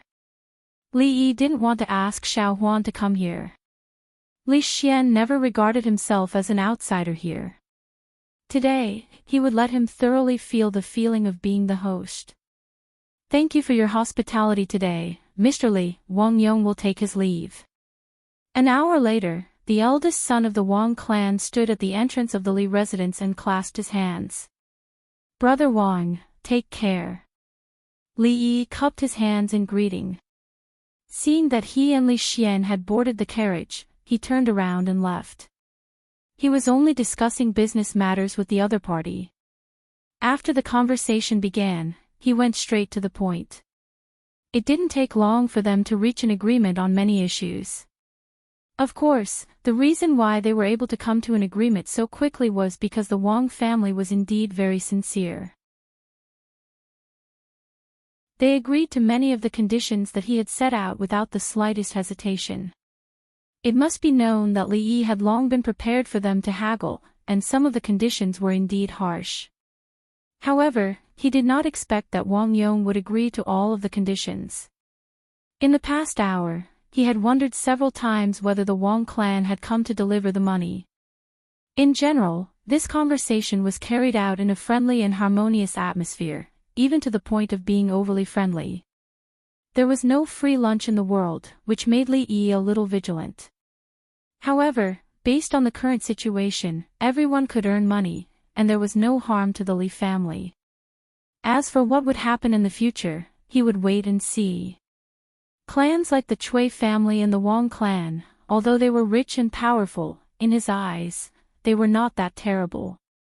After all, the foundation of these clans was largely based on their reputation among the common people or scholars. As for how to ruin their reputation, he actually did not know at all. The few maids in the residence surrounded Xiao Huan and chattered about something. Li Yi walked over, coughed lightly and immediately dispersed. Each of them went to do their own things. "Son-in-law." Xiao Huan blushed. No matter how Li Yi looked at her tied-up hair, he found it strange. He pinched her face and said, "Come in." In the room, beside the bronze mirror, the young maid asked with a bitter face, "Son-in-law, does second Mrs. hair not look good when she combs it? Li Yi finally understood why her hair looked so strange today. He spread her hair and said, your second miss looks good when she holds a sword and slashes people. Combing her hair, hee hee. Son-in-law, let me do it. The young maid wanted to stand up from the chair but was pressed down by Li Yi. Don't move. Hearing the words, don't move, as if she thought of something, the young maid's face immediately blushed. As Li Yi combed her hair, he said, don't learn from your second Mississippi. A girl who doesn't know how to cook, doesn't know how to do needlework, doesn't even comb her hair well, and likes to squander. Glancing at the bronze mirror, there was a clear flash of cold light in the direction of the door. Li Yi said without batting an eyelid, girls should squander. Silver is to be spent. Girls should not hang around the stove all day. They should be independent and self-reliant. You have to learn from second miss on this point. The sword and the bronze mirror disappeared. Li Yi heaved a sigh of relief. The young maid asked doubtfully, but didn't son-in-law just say that you don't want Xiao Huan to learn from second miss? Don't move. Li Yi pressed down on her head. If you move, it will be messed up. After a while, looking at the young maid who had 2 new buns of hair, Li Yi adjusted the position of the 2 buns and nodded. She finally looked more pleasing to the eye. Xiao Huan wrinkled her nose and asked, son-in-law, does it really not look good when your hair is tied up? It doesn't look good. Li Yi nodded and said straightforwardly. Hee hee, then Xiao Huan will comb it like this in the future. When she skipped out, her eyes curved into crescent moons. This was the first time son-in-law personally combed her hair. She ran out of the door and saw a figure walking in from outside. She immediately jogged over. Miss, you are back. How was the vegetarian offering this time? Rui sat in front of the dressing table. She took off the pearl hairpin and replaced it with an ordinary hairpin. Li Yi walked over and asked. Everything went smoothly, Rui said with a smile. Those things were done by the servants. I only watched from the side.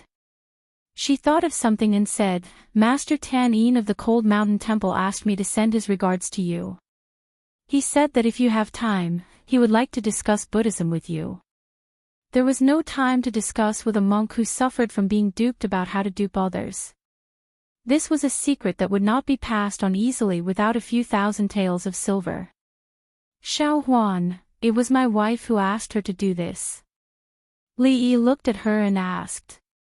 Such a silly little servant girl with a childlike temperament would definitely not have the guts, and would not have the mood to do what she did last night. Although she denied it many times when he asked her, but the only person she would protect like this was Rui. Rui said in a small voice, Xiao Huan is already 16. She was originally a Tong Fong, and she also likes you. 16 is still too young.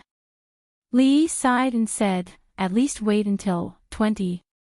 Rui raised her head to look at him and said, but hubby, I have not passed the age of peach and plum. Li Yi thought for a while and said, then 19, it cannot be any earlier. Rui lowered her head. I was thinking, if Xiao Huan can give birth to a child for hubby, for the Li family. Li Yi's body stiffened slightly. In order to ensure that the eldest son was the legitimate son, no matter if it was a servant girl or a concubine, they were not allowed to have children earlier than the legitimate wife. If such a thing happened in those aristocratic families, it might even involve lives.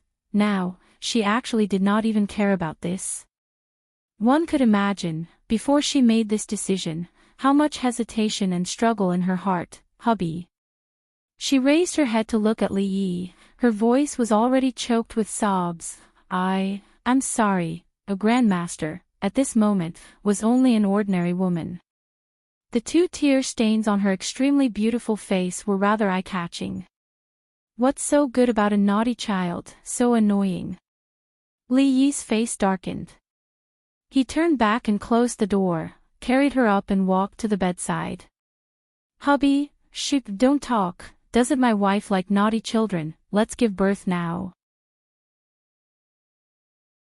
Strange, what are son-in-law and miss doing inside? Why did they close the door again? The little servant girl stood at the door for a while, scratched her head and muttered in confusion.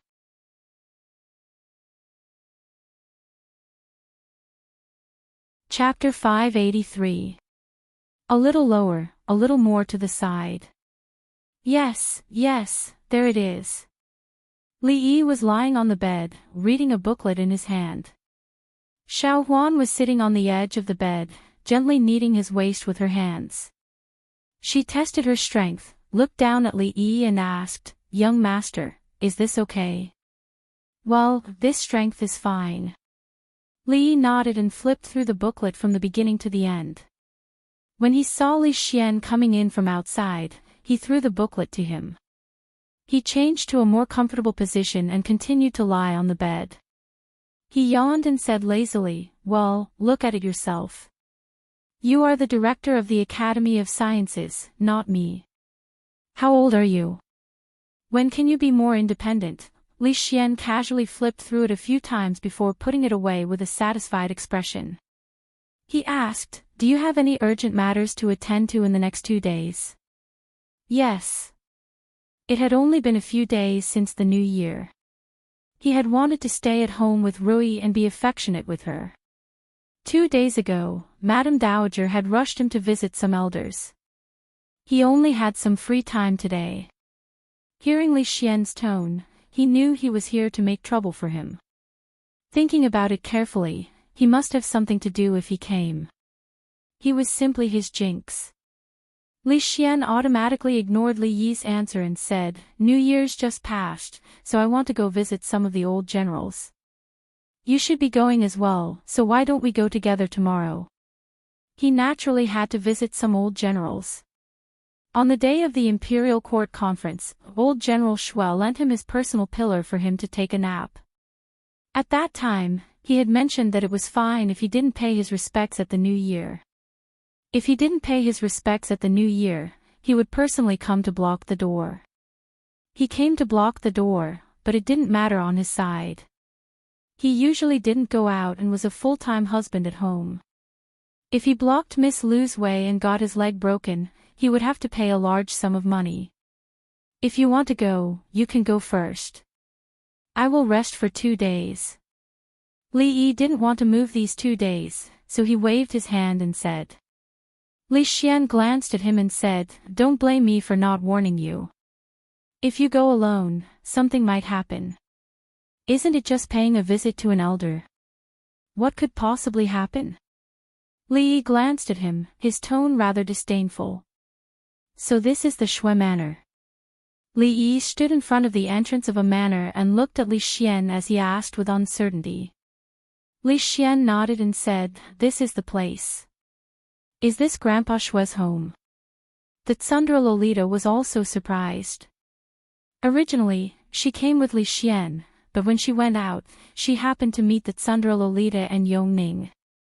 The Tsundra Lolita's rabbit had given birth to a nest of rabbits.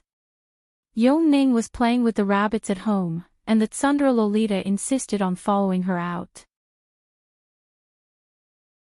This was obviously something that couldn't be rejected. The Shui Manor wasn't as grand as Li Yi imagined. There was only an old servant missing an arm at the entrance. He should be the gatekeeper or something like that. The servants of the Crown Prince's manor ran over to hand over the visiting card. After a while, an old man who looked like a housekeeper hurried out from inside. Master was still talking about why the Crown Prince and County Uncle Li haven't come yet. It's time to teach them etiquette. Hearing the old housekeeper's words, Li Yi and Li Xian stopped at the same time. Li Yi turned to look at him and blinked his eyes, meaning to say, "Is it too late to retreat now?" Li Xian blinked and shook his head slightly, meaning, at #yen%. At #yen%. At #yen%. Communication failed, so they could only bite the bullet and continue walking forward. Old General Shui's mansion was excessively simple. There weren't many servants in the mansion, and the few that he met were all rather old. If they weren't missing an arm or a leg, the butler in front of him was the only complete person he had met. The Shui family servants not only had some kind of physical defect, but they also emitted a dangerous aura. Even the usually bold Sundara Lolita was a little scared and grabbed his sleeves tightly. The old housekeeper brought them to a place and said, "Master and the other generals are inside. Crown Prince and County Uncle Li, you can go in by yourselves." "And the other generals?" Li Yi and Li Xian looked at each other and pulled at Sundara Lolita's hand to walk outside. They should have checked the almanac before coming out today. It must have been written, "Stay at home, don't visit old General Shui." "Brat, you are already here, and you want to leave just like that? What do you think the Shui residence is?" A cold snort came from inside, and both of them smiled bitterly at the same time. They walked into the house helplessly, and a strong smell of alcohol assaulted their nostrils. When they raised their heads, they saw a few stern faces.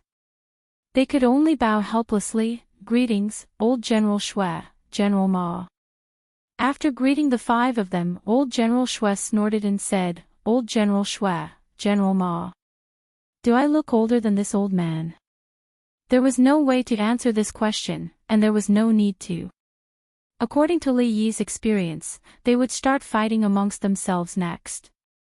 Sure enough, General Ma glanced at old General Shui and said, "Pfft, you always take advantage of your seniority, so of course you are old." There were melon seeds on the table, and Li Yi was munching on them while chatting with the three old generals. The two old men in the hall, whose combined age was 100 years old, were arguing until their necks were red, and they started a deep discussion on who was older. One of the old generals looked at the Sundara Lolita sitting beside Li Yi, and a hint of doubt appeared on his old face. He asked, "This young lady looks familiar, could it be?" He thought for a while, and finally realized something. He immediately stood up and said, "Greetings, Princess Xiaoning." Even though the Sundara Lolita was only a Lolita, she was still a Princess Lolita. Xiao Huan was immature and played with them all day long, but these old generals in the imperial court would not forget their etiquette just because of her young age. Old General Shui and old General Ma stopped arguing and walked over with big steps. After taking a closer look, they realized that the young lady who was standing beside Li Yi just now and was ignored by them was actually Princess Xiaoning, and they immediately greeted her. The Sundara Lolita acted like a little adult, and waved her hand and said, "Grandpa Shui and the other grandpas don't have to be so courteous. This was a private occasion, and there was no need to be so formal." Old General Shui had also watched her grow up, so he naturally would not be restrained at this moment. After arranging for the little princess to sit at the top, he then glanced at Li Yi and Li Xian, and asked, "Is this how you two juniors come to visit your elders? Servants, bring in the gifts." Li Xian clearly knew the rules. In previous years, when he came to the capital during the new year, he often used this method. He clapped his hands, and immediately, a few servants carried the gifts in. Naturally, Li Yi had also prepared beforehand. What gifts to prepare, and how generous the gifts should be, were all discussed between him and Li Xian. Old General Ma glanced at them and said, "You only want to visit old Shui." Li Xian's expression changed instantly. He did not expect everyone to gather at old General Shui's house today. His eyeballs rolled, and he immediately smiled and said, "Of course not. How can I miss the few elders? Today, I wanted to visit each and every one of you." Pointing at the gifts carried in by his family servants, he said, "These are old General Shui's, and these are old General Ma's." When he stretched out his hand again, he realized that he had only prepared 4 big boxes. After glancing at Li Yi, he pointed at a big box carried in by the Li family servants and said, "These are old General Song's. I'm a step too late."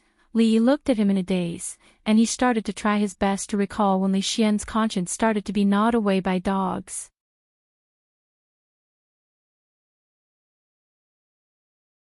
Chapter 584. This old man doesn't need to ask for too much. Tomorrow, I'll send the exact same thing to the Ma residence as it was for old Shui. Old General Ma pointed to one of the boxes and said, "This is my box." carry it out for me first. I will take it away later. Old General Shui shouted angrily, "Pfft! You shameless old man! How dare you scam the things that 2 juniors gave me? Bullsh *t. Are your ears for catching wind? Didn't you hear that you said it was for me, old man? Say it again, why? Do you want to fight?" Li Yi was a little disappointed. These 2 old generals didn't have the air of a general at all. They had killed their way out of a mountain of corpses and a sea of blood. If they could fight, they should try not to talk nonsense.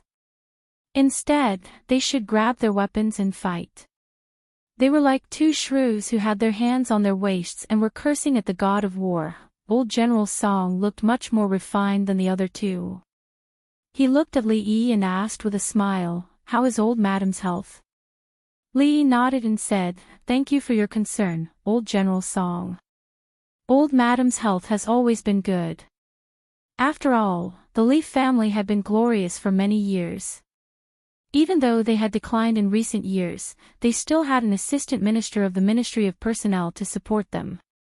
Many of their connections in the capital had not faded yet. Li Yi had never been interested in these things. However, after visiting the Li family one by one at the request of old madam, he realized that the Li family was not as easy to bully as they appeared to be. No wonder they could stand firm in the capital despite being suppressed by the Qin family. "Your Highness, County Uncle Li, please have some tea." The old butler brought the tea over and said with a kind face, "Why are you drinking tea in my house?" Old General Shui strode over and opened the bottle of wine. He said, "Drink this." A strong smell of alcohol hit them. The proud Lolita wrinkled her nose and hid behind Li Yi. Li Yi and Li Xian's expressions changed at the same time. This was the strong alcohol produced by Goodwill Lane. It was semi-industrial alcohol and tasteless, but it had a strong after-effect. After waking up, one's head would feel like it was about to explode. Only the 2 of them could drink it. Old General Ma furrowed his brows and said, "The little princess is still here. Why are you drinking wine?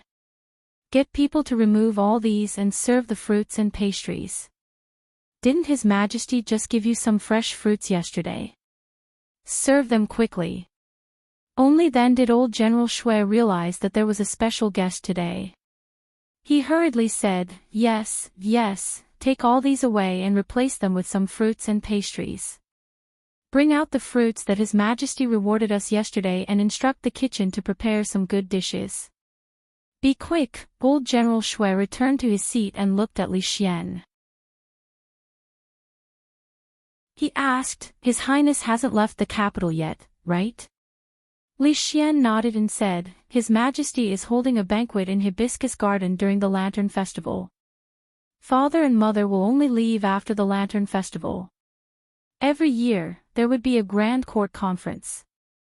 If there were no important matters, the important officials from the various prefectures would return to the capital on this day to report on their work, achievements, and an audience with the emperor. The various kings would also enter the capital. The Grand Court Conference was the highest standard of court ceremonies. It was equivalent to the year-end summary and annual meeting. Of course, among those princes and princes, the king of Shu was an exception. He had just arrived at his fief not long ago, and there were many things waiting to be done. How to harm the people of Shu was the first problem he had to solve. How could he have the time to attend the imperial court meeting? Li Yi was not sure what had happened during the Grand Court Conference. As the dean of the Mathematics Academy, although he had also attended the Grand Court Conference, he had stayed up late the night before and had woken up very early in the morning. When he reached the main hall, he was extremely sleepy and slept from beginning to end with the help of old General Shui's pillar. These gifts had been extorted by him at that time. From that day onwards, there would be lantern shows every day until the Lantern Festival. 3 days before the Lantern Festival, even the curfew would be cancelled. The entire capital would be brightly lit and people would sing throughout the night. It was the busiest day of the year in the capital. Li Yi had also received an invitation. On the night of the Lantern Festival, the old emperor had set up a banquet in Hibiscus Garden. He had invited hundreds of officials and dignitaries of the capital. There were mountains and rivers in Hibiscus Garden. The scale of the banquet was similar to that of a large-scale garden party. However, it was much grander than the one held in the palace. The old generals gathered and chatted for a while before the topic shifted to the war. Sometimes, when it came to the art of war, they would ask Li Yi and Li Xian a few questions. If they were to personally command the troops on the battlefield, the two of them together would not even be able to compare to a finger of any one of them. However, if they were to use their mouths to talk, Li Yi alone would be able to make them wonder if they had lived their entire lives as dogs. Very quickly, the old generals set their sights on Li Xian. They had fought for their entire lives, but when it came to their contributions to the Jing kingdom and the art of war, they couldn't compare to this little brat. Naturally, they wouldn't look for trouble. Since he had nothing better to do, he played chess with the arrogant Lolita and watched Li Xian being scolded like a dog. It was quite an interesting experience. The old housekeeper returned very quickly. An old servant placed a small bamboo basket on the table. Beside it were two plates that seemed to be filled with pastries. Li Yi glanced at the bamboo basket. There were 2 peaches and 1 pear in the basket. Even in the capital, it was not easy to eat these fruits in the middle of winter. Even for the royal family, this was very rare. You guys came at the right time today. These were just bestowed by His Majesty yesterday. Old General Shui waved his hand and laughed. You can't eat them anywhere else. The arrogant Lolita glanced at Li Yi. She was almost sick of eating these fruits these days. Last time, she had brought a basket back for her father and mother. The peaches and pears in front of her, no matter how she looked at them, looked like the fruits in the basket were a little wilted, but they were still much better than those so-called fruits that tasted no different from cotton wool in the cellar. At that time, they did not invest too much. They did manage to produce fruits that were out of season, but the output was not high. Normally, it was only enough for their family to eat.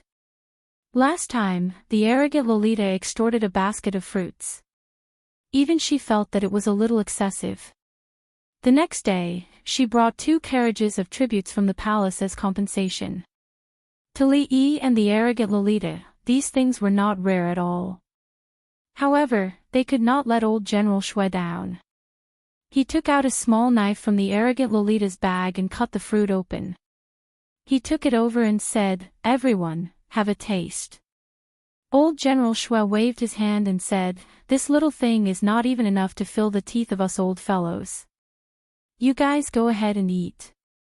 Li Yi could only take the bamboo basket back. From the corner of his eye, he saw a few little heads poking out from the door. They looked at the bamboo basket and swallowed their saliva. After being stunned for a moment, he walked over and handed it to them. "You guys take it and eat." The few children looked at Li Yi and then at the bamboo basket. There was a clear desire in their eyes, but they did not stretch out their hands for a long time. Old General Shui stood up and looked at the children.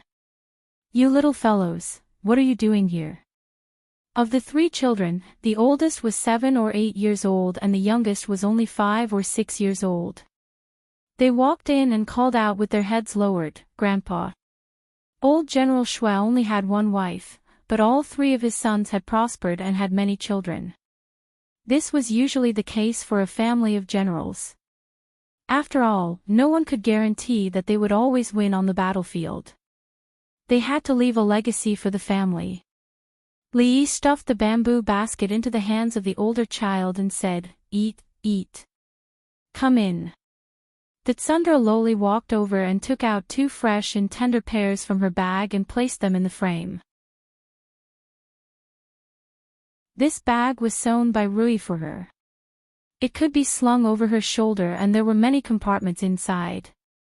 Li Yi did not know what was in her bag. She looked at old General Shui and blinked her eyes. "Shaning did not bring any gifts, so I'll give these to my brother and sister. Old General Shui was stunned for a moment, then he laughed and said, "Good, good. Our Shining has grown up and knows to bring gifts." As if she had thought of something, the arrogant Lolita took out a square paper bag from her bag and said, "Oh yes, there's also this." "What is this?" Old General Shui asked with a smile. The arrogant Lolita thought for a moment and said, "Sir said that this is called instant noodles. It won't spoil no matter how long it is kept. It's an essential medicine for traveling, marching, fighting, and killing." With that, she opened the paper bag and broke off a small piece of the flatbread. She put it in her mouth and chewed a few times.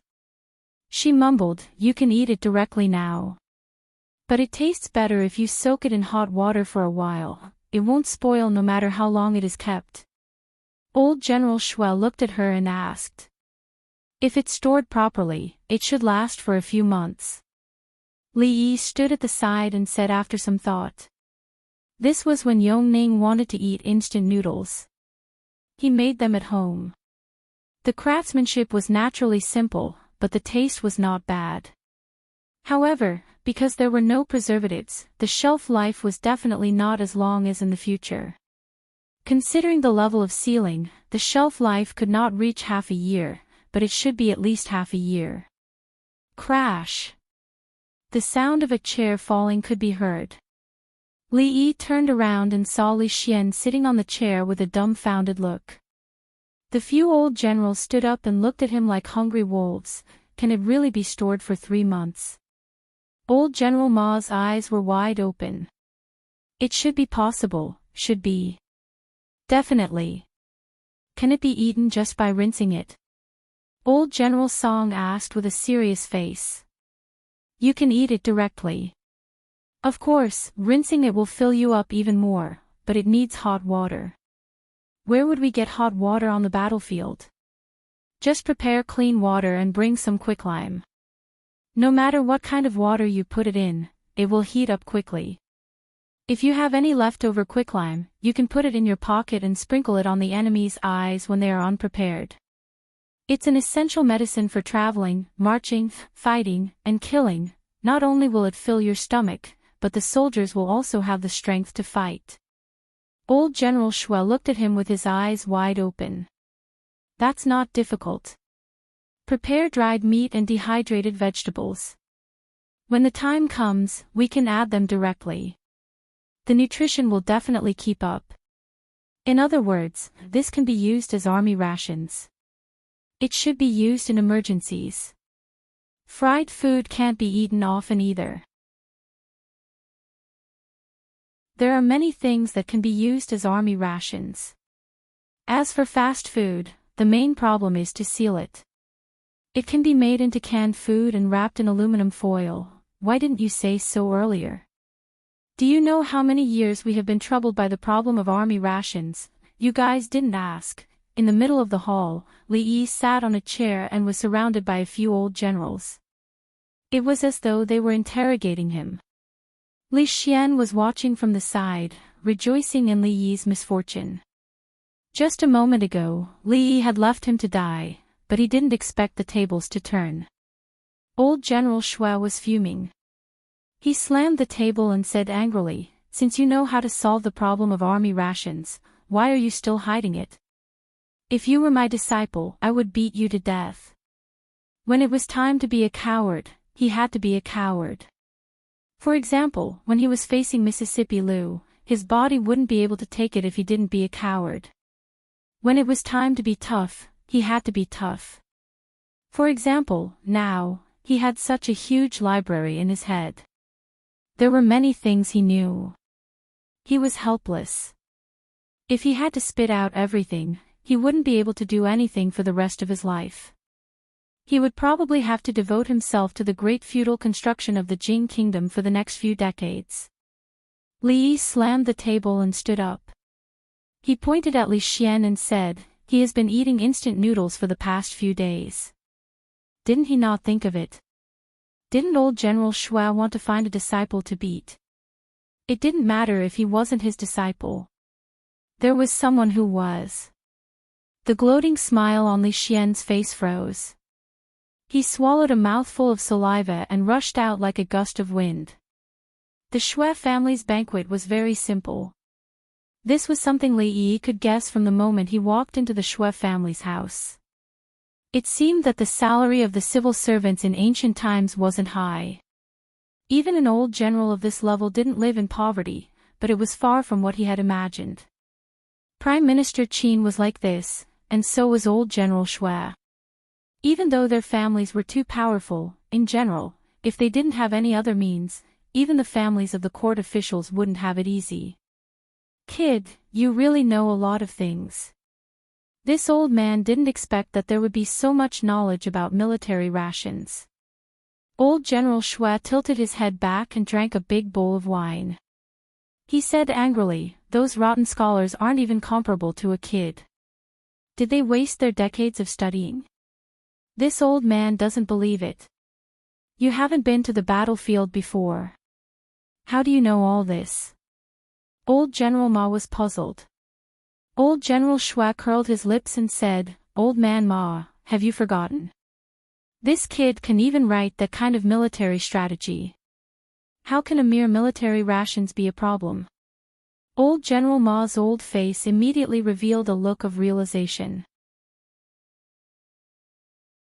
He said, "Could it be that this was also imparted by the military expert who taught you the art of war?" Li nodded and said, "Yes, it was a bitter and cold winter." Li Xian was stunned for a moment.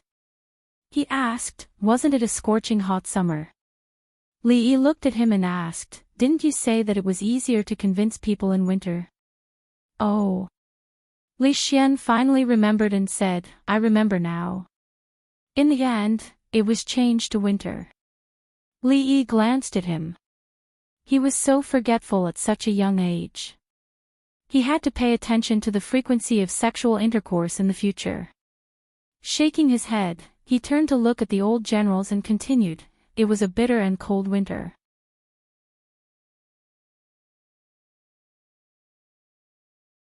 Chapter 585.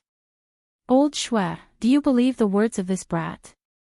Old General Ma looked at Old General Shui and asked. Old General Shui gulped down another bowl of wine and said, "It doesn't matter whether I believe him or not. What's important is that the issue of rations has been resolved. In the future, our soldiers will have less to worry about. Tomorrow, I will go to the emperor to claim credit for this brat. In my opinion, if he does a few more things like this, his title of nobility should be promoted." Li Yi's current title of nobility was a county earl. If he were to go up a little, he would be a county marquis. At the level of a duke, he would be considered a noble among the nobles. Among the old generals, Old General Shui and Old General Ma had fought for their entire lives and achieved countless military merits. As for the other old generals, they had great prestige in the imperial court, but their title of nobility was only that of a county marquis. How can you monopolize the matter of claiming credit? Old General Ma snorted coldly and said, "Tomorrow, the few of us old fellows will go with you." Li Yi was a little stunned as he watched from the side. These old men seemed to have forgotten something. Didn't they need to ask for his permission to claim credit? In reality, he was already very indifferent to things like titles and ranks. After the old emperor passed away, these would all be for naught. He might as well reward them with a few million taels of silver. Cough, Old General Shui, there's no need to claim credit. Li Yi put down his chopsticks and said, "Why don't you discuss with His Majesty and see if it can be converted into silver?" Converted into what? Old General Shui raised his eyebrows. There's no need to claim credit. Li Yi waved his hand and said, "It's all for the country. You see, I am already a county earl at such a young age. If I were to be rewarded, there would be many people in the imperial court who would be dissatisfied. It would not be good for the stability of the imperial court. It's better to convert it into silver, forget it." *T. Old General Shui fiercely slammed the table and said, "Meritorious service should be rewarded, and crimes should be punished. This has been the case since ancient times. What are they unconvinced of? If they have the ability, they should help His Majesty solve the problem of military rations. If they don't have the ability, then stop talking nonsense. If anyone dares to say anything else, I will crush his balls. The proud Lolita tugged at Li Yi's sleeve and asked, Sir, what is an egg? Cough. Old General Ma coughed heavily. He glared fiercely at old General Shui and said, even though old Shui usually spouts a lot of nonsense, what he said is reasonable. Meritorious service should be rewarded. You don't have to worry. If anyone dares to utter a single word of nonsense in the imperial court, I will crush them. Cough, cough. I will have a good talk with them. Li Yi was extremely unwilling. The old emperor had conferred him the title of county earl, and many people in the court were already dissatisfied. If he were to be promoted even further, what would those officials who had worked hard for the country for their entire lives but had yet to obtain a title of nobility think? It wasn't his style to offend people as much as possible. Being hated by so many people for no reason wasn't his style. When he returned home today, he would probably have to stay up for another hour to write a book called The Complete Collection of Military Rations. He didn't know what the old emperor would reward him this time. As for silver, there was probably no hope. The old emperor was stingy. He could even name 10,000 copper coins as 10,000 gold coins. There was no way he would get a generous reward. Could it be that he owed the Oldley family a lot in his previous life? Not only did they work so hard to build an academy, but they also had to write a book, eat and drink with him. Now, they even had to raise 2 daughters for him. What exactly was he after? Forget it, he didn't want to think about it anymore. He lowered his head and ate. The Shui family's food was very bland, and the taste was average. The plate of wild vegetables in front of Li Yi was quite to his liking. When he was young, he liked to eat the wild vegetables his grandmother dug out from the ground.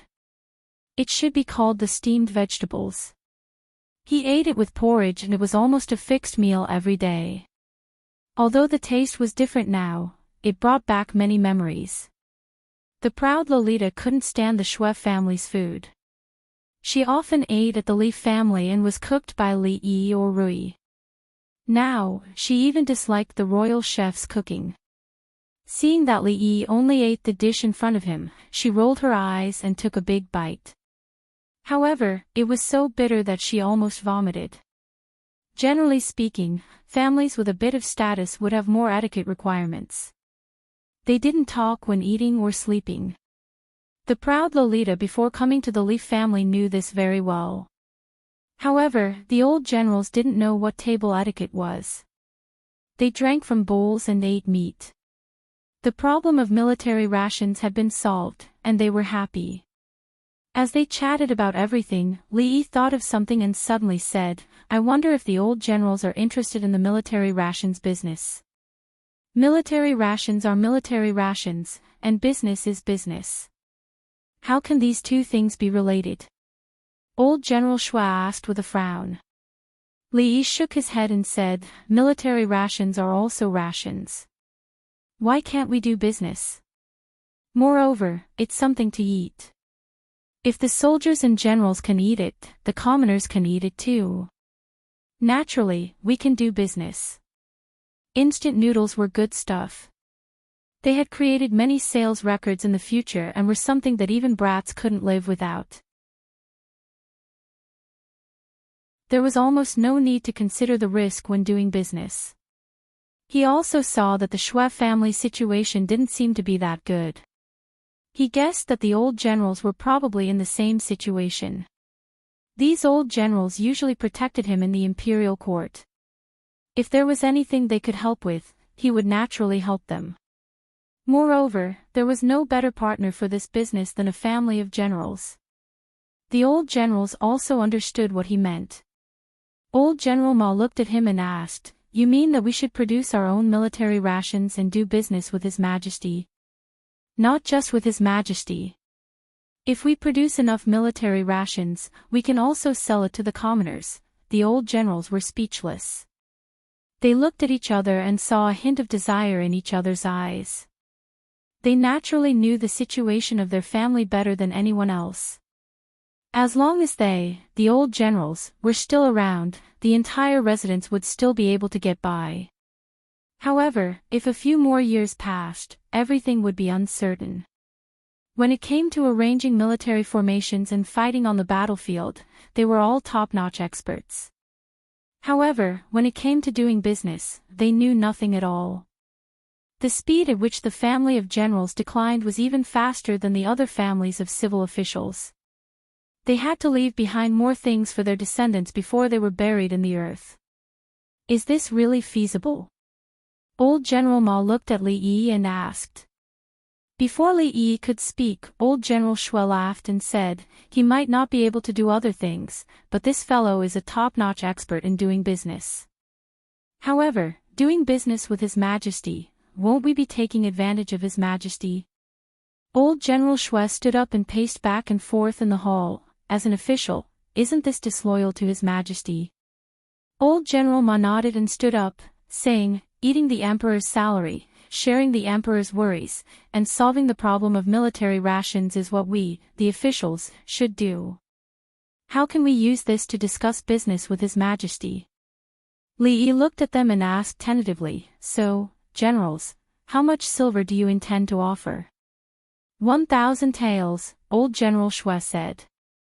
This old man is not as rich as the Shui family. Even if I scrape together everything and sell everything I have, I should be able to gather 1,000 taels, old General Ma said with a smile. This old man will also offer 1,000 taels, old General Song said while stroking his beard. This old man will offer 800. This old man will also offer 800. Li Yi put down his chopsticks, deal.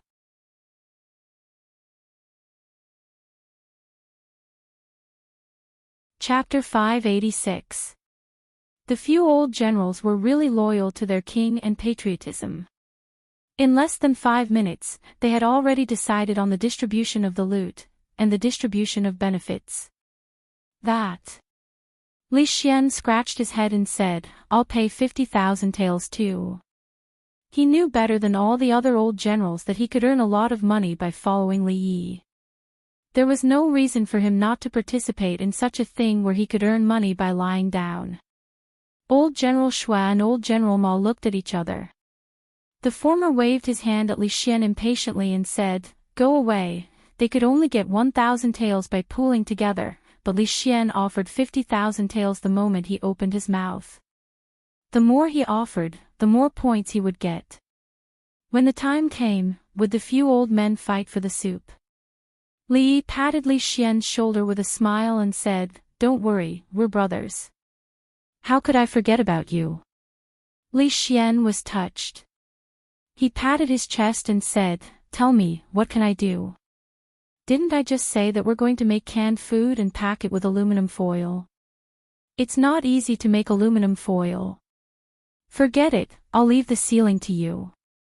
If the sealing is not good, the rations will spoil easily. Li Yi looked at him with a smile and said, also, we haven't tested whether instant noodles will work. Other forms of rations are more feasible in theory. Of course, there are still some problems that need to be solved. The Academy of Science specializes in solving such problems. I'll leave these to you too. We're all brothers, don't stand on ceremony. Good, that's great. Old General Shui immediately patted the table. He was very satisfied with Li Yi's arrangement. The touched expression on Li Xian's face froze. He raised his head and took a look at Li Yi. Only then did he realize that Li Yi's smile was sinister and there was a chilly wind blowing from all directions, in order to teach Li Xian what retribution was, what it meant to not seek death, what it meant to not seek death, what it meant to be a good person would be rewarded, and that the time had not yet come for retribution. Li Yi had put in a lot of effort. The old generals were still very interested in the matter of military rations. They then asked Li Yi a few related questions. Before troops and horses were mobilized, rations and fodder had to be prepared first. Rations were the lowest standard to maintain the combat effectiveness of an army. Only when they were full would they have the strength to fight, and the concept of military rations in this world was only to fill their stomachs. However, from the point of view of the future, the requirement to quickly fill one's stomach was a little too low. Not only did the soldiers have to eat their fill, but they also had to eat well. They had to be nutritious, and they even had to eat happily and happily. These theories were very unfamiliar to the old general. However, although they had never heard of such a saying before, they felt that what Li Yi said was very reasonable. A simple meal and a delicious meal gave people a different feeling. If the soldiers ate well, their morale would naturally increase. According to him, military rations was also a field of knowledge that required a large group of people to put in a lot of effort to study it. This task was naturally handed over to the Academy of Science to complete. Using instant noodles as military rations was also an idea that Li Yi came up with on the spur of the moment. After all, this had never been done in the future. He would let Li Xian verify the feasibility first. Military rations were not suitable, but naughty children's rations were the most suitable. Although the food is good, this name is really too casual. Old General Shui stroked his beard and shook his head. Instant noodles, convenience. How can you talk about eating with convenience? Isn't it disgusting? Why don't we call it killing enemy noodles? Old General Shui thought for a while and slapped the table. Eating it will allow you to fight bravely. How about that? Vulgar, unbearably vulgar. Whenever old General Shui suggested something, old General Ma would always oppose it. He immediately shook his head and said, "In my opinion, why don't we call it strength noodles? Strength noodles is not bad." Old General Song shook his head and said, "It's better to call it hibiscus noodles." Killing enemy noodles, strength noodles, Master Ma noodles, and Master Shui noodles were all better than this. It would be strange if such a name wasn't bad. Although hibiscus noodles could be a little better, Li Yi had already thought of the name and wouldn't allow anyone to change it. Little Raccoon.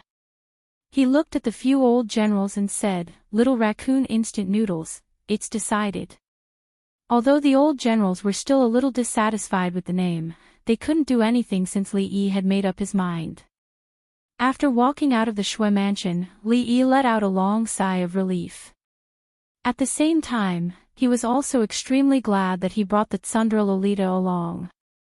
Otherwise, the two of them would definitely be walking out. He patted her head and said, "Come, let's go back to eat spicy prawns." Sure. The Tsundra Lolita didn't eat well just now, so she agreed with him. Although Li Xian wanted to go with them, he had to face the problem of how to deal with the military rations. Now he had to go back and think about this matter. At the same time, a strong sense of regret arose in his heart. At that time, he was really blinded by greed. He should have known that he shouldn't provoke anyone. After entering the middle of the first month, the atmosphere of the new year not only didn't fade, but it became even more intense. This was because with the approaching of the Lantern Festival, the annual Lantern Festival in the capital also began. From the 10th, the curfew time was delayed by a whole hour. Once night fell, the entire capital became a sea of joy. On the 15th, the curfew would be directly lifted for 3 days. From the officials and nobles to the ordinary people, everyone could enjoy the nightlife of the capital to their heart's content. Son-in-law, second miss, what's the answer to this riddle? On the noisy street, people came and went. The little maid stood outside the crowd and looked inside. She suddenly turned her head and asked Li Yi. Today was the 14th of the first month, only 1 day left before the most lively Lantern Festival. At night, the prosperity of the capital had reached its peak in recent days. Second miss. The crowded street was unusually noisy. Li Yi casually said, "Go and ask second miss if she knows." Xiao Huan really ran to the side and asked. After a while, she ran back, shook her head and said, "Son-in-law, second miss doesn't know either." Li gently knocked on her head and said, "Stupid, this is the Z in posture." "Oh." The little maid responded and squeezed into the crowd. After a while, she came out with a lantern. Li looked at her and asked, "Don't we have a lot of them at home? Why do you still need to take them?" Xiao Huan hugged the lantern and said, "This is for Bing Ning. She said she also wants to play on the street at night, but she can't come out because she's in the palace. I'll take one for her next time." The capital had been quite busy these days. For safety reasons, Yong Ning and the proud Lolita didn't leave the palace. Tonight, they were going to the Lantern Festival with Rui and Xiao Huan. Tomorrow, they would have to go to the Lotus Garden to attend the banquet. Eldest Miss and Second Miss are in front. "Son-in-law, let's go quickly." Xiao Huan hugged the lantern with one hand and grabbed Li Yi's wrist with the other. She squeezed forward, "Miss, an empty courtyard waiting for a child to return. What is this?"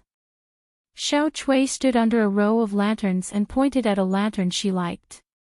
When she turned around, she found that Miss was looking in a certain direction in the crowd. She waved her hand in front of her eyes and said, Miss. Tsing Zumo came back to her senses. When she looked again, the figure she saw was no longer in the crowd. She asked, "What is it?" "An empty courtyard waiting for a child to return. What is this?" Xiao Chui asked again. Tsing Zumo thought about it and said, "It's a flea character." "Oh." Xiao Chui nodded and memorized the answer. She planned to win that lantern later. She also liked the design of the lantern next to it and asked again, "Then, if it is destroyed once, it is a careless heart. What is this?" "If it is destroyed once, it is a careless heart." Tsing Zumo thought about it again and said, This is. She suddenly looked at Xiao Chui with a bit of anger and said, "One lantern is enough. Why do you need so many?" After he finished speaking, he walked forward, leaving the young girl standing in the same place with the lantern in her arms with a baffled expression.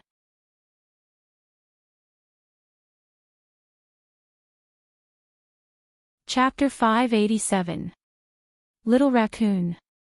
Emperor Jing chewed and swallowed what the proud Lolita had stuffed into his mouth.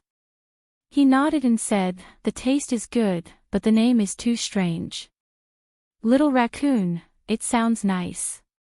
The proud Lolita took out a small notebook from her bag, opened a few pages, and showed a picture to Emperor Jing. She said, "The teacher said this is the little raccoon. Isn't it cute?" Emperor Jing pinched her face and said, "Our Shining is the cutest." The proud Lolita rolled her eyes and said, "Father, Shining also wants to go to Hibiscus Garden at night. Father and mother are gone, and Shining is bored alone in the palace." Emperor Jing touched her head and said, "Go. Everyone will go tonight." "Thank you, father." The proud Lolita took out a fresh pear from her bag and put it on the table. Then she ran out quickly. Emperor Jing picked up the pear. His nails exerted a little force, and the juice overflowed. Although he was an emperor and had seen countless treasures, it was not until a few days ago that he saw such a fresh pear in winter. Changde stood behind and said, "Your Majesty, the imperial physician said that eating pears is good for your body. I will send someone out of the palace to tell County Uncle Li to send a few fresh pears to the palace every day. I will send someone to cook them for you." Emperor Jing did not answer. He turned the pear in his hand over and over again and said, "How can he know everything? He can even do things that go against the natural order.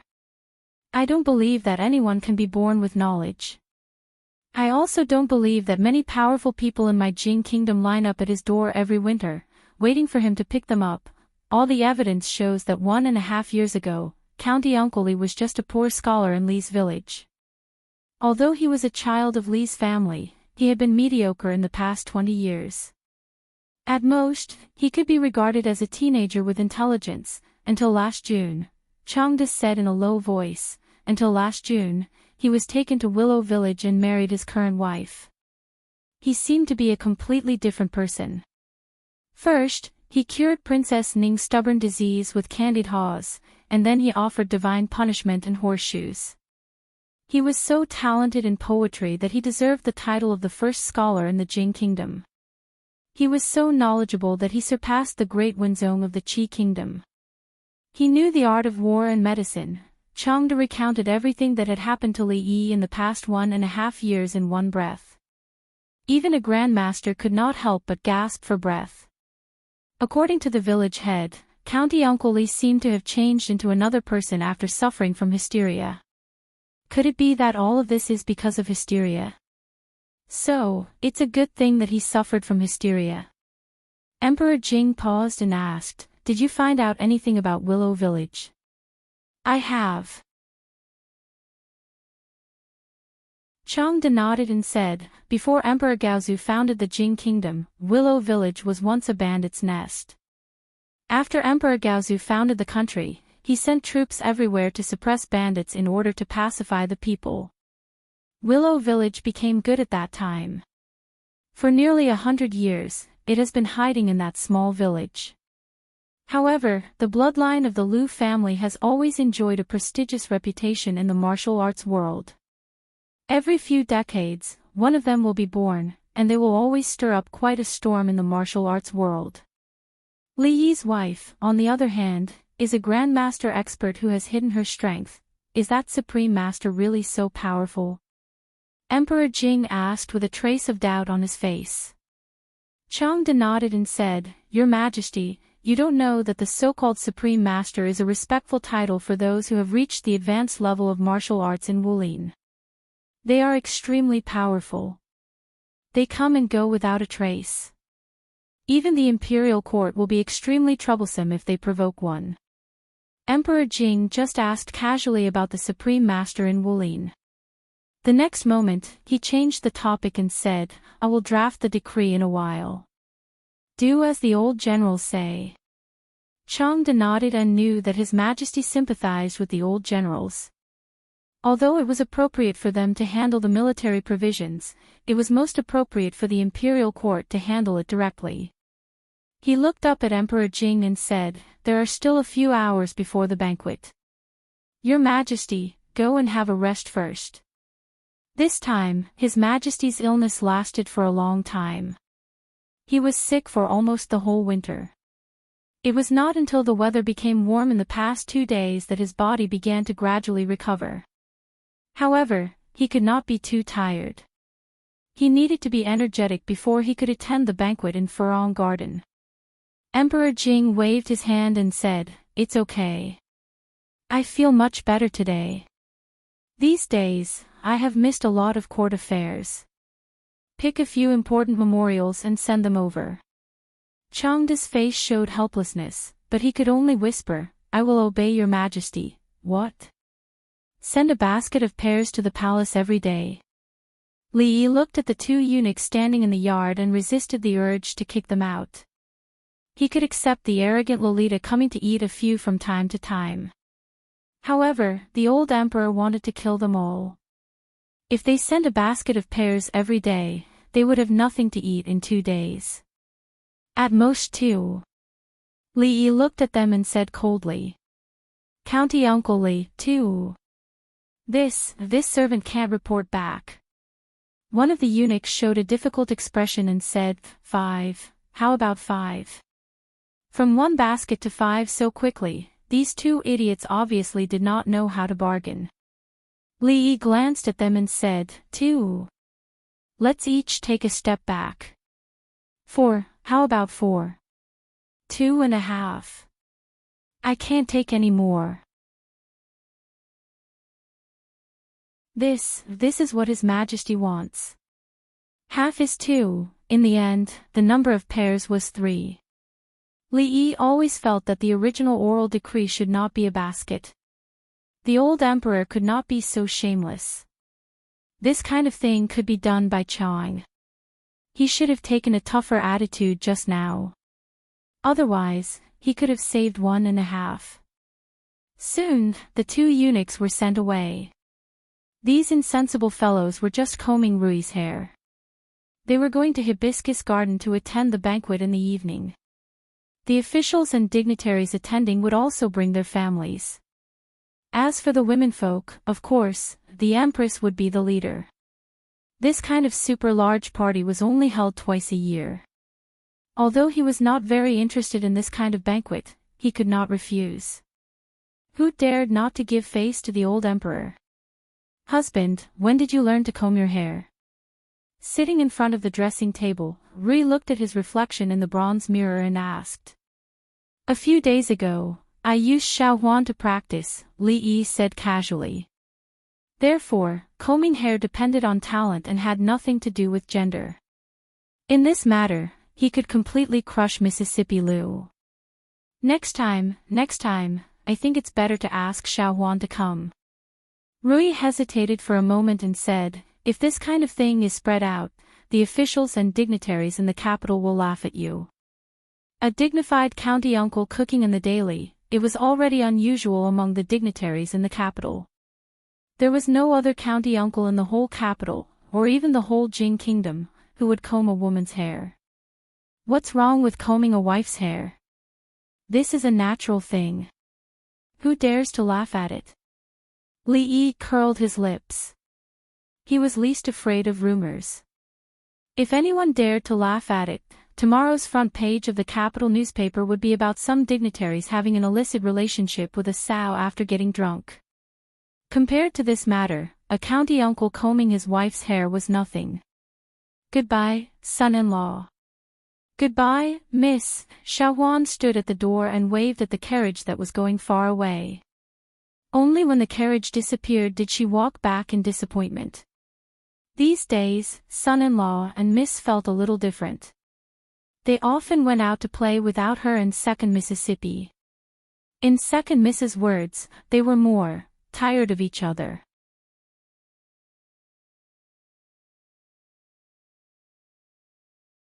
Chapter 588. Apart from the imperial palace, Hibiscus Garden was the largest royal garden in the capital city, covering an area of dozens of hectares.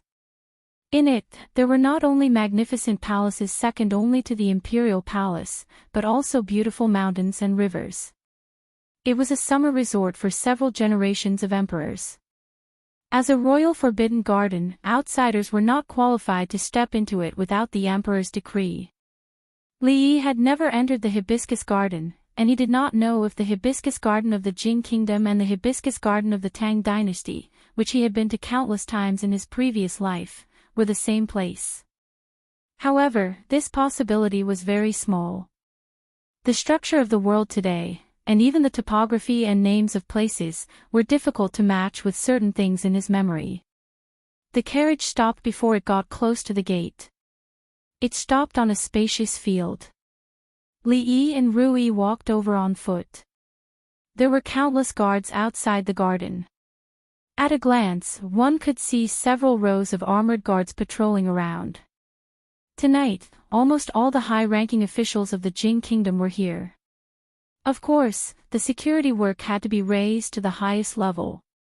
Otherwise, if some lawbreakers were to take care of all these people, the Jing Kingdom would be in chaos without the need for other countries to do anything. At that time, they would only need to send troops to take over the territory.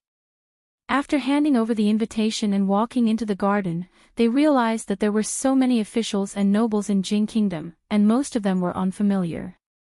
Fortunately, the garden was very large. Even if not all places were open tonight, it would not be crowded even if the number of people was several times larger. "Husband, I'll go there first." Tonight, the men and women were still separated. After entering, there were maids guiding the women to another palace. Tonight, the Hibiscus Garden was ablaze with lights.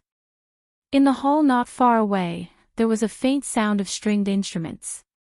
It was said that tonight, the singers and dancers of the musical house, as well as some highly skilled palace performers, would come here to perform for the ministers.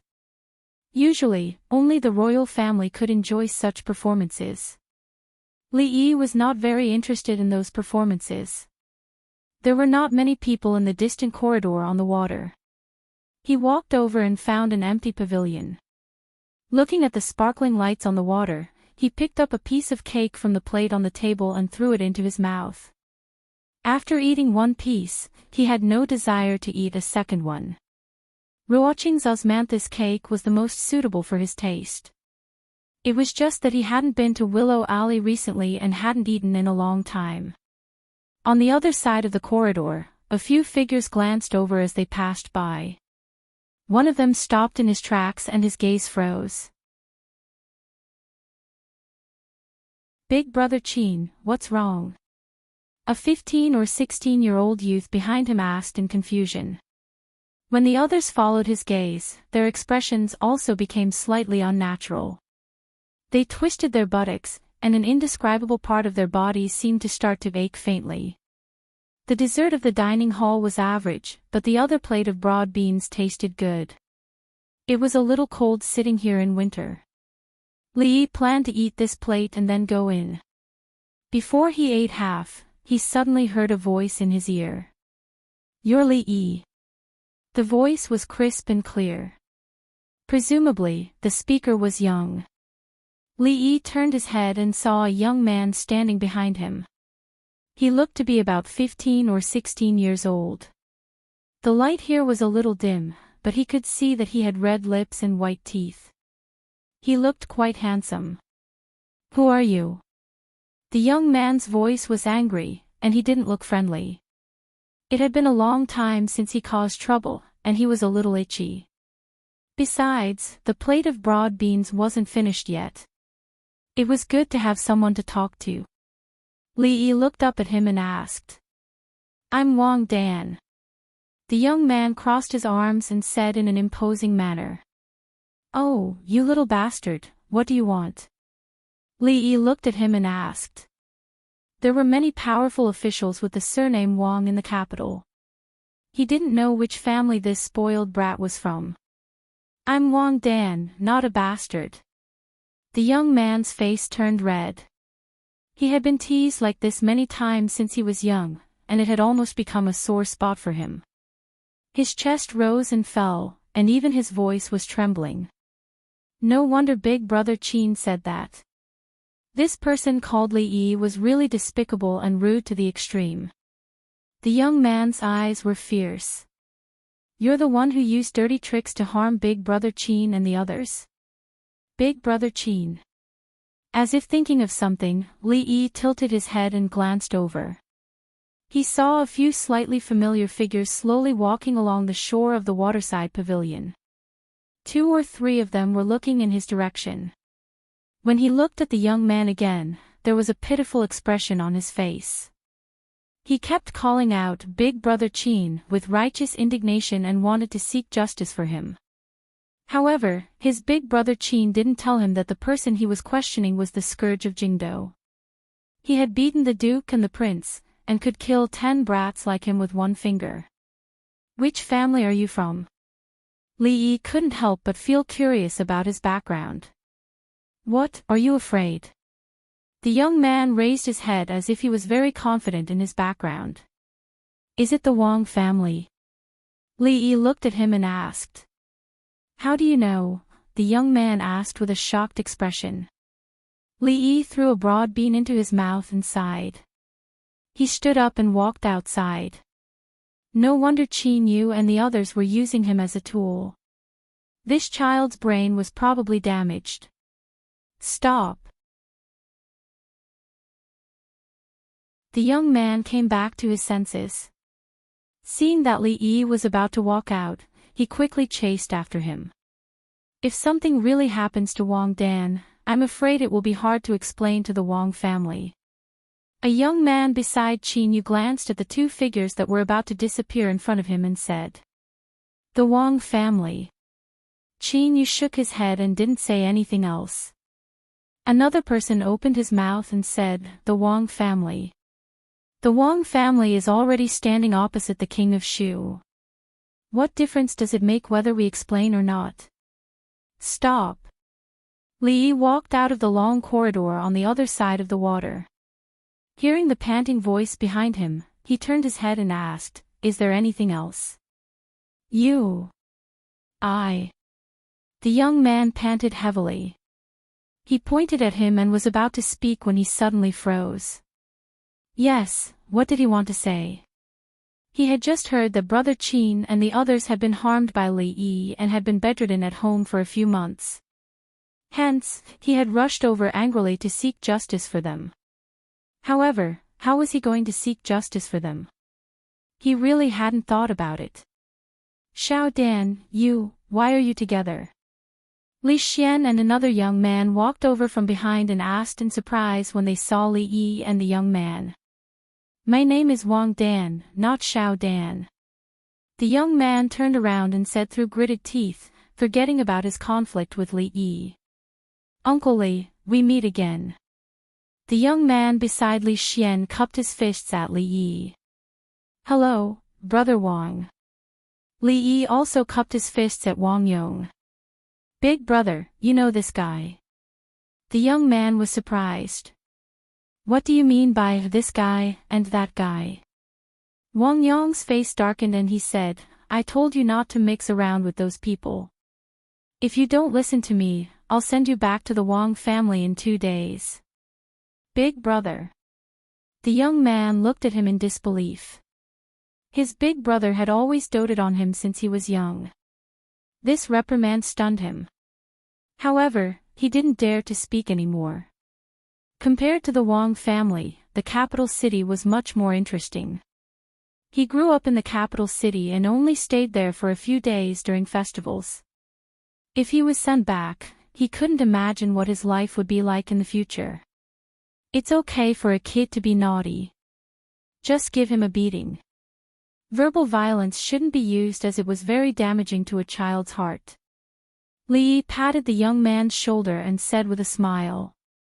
The young man named Wang Dan immediately grimaced in pain. It wasn't clear if he was in pain or hatred.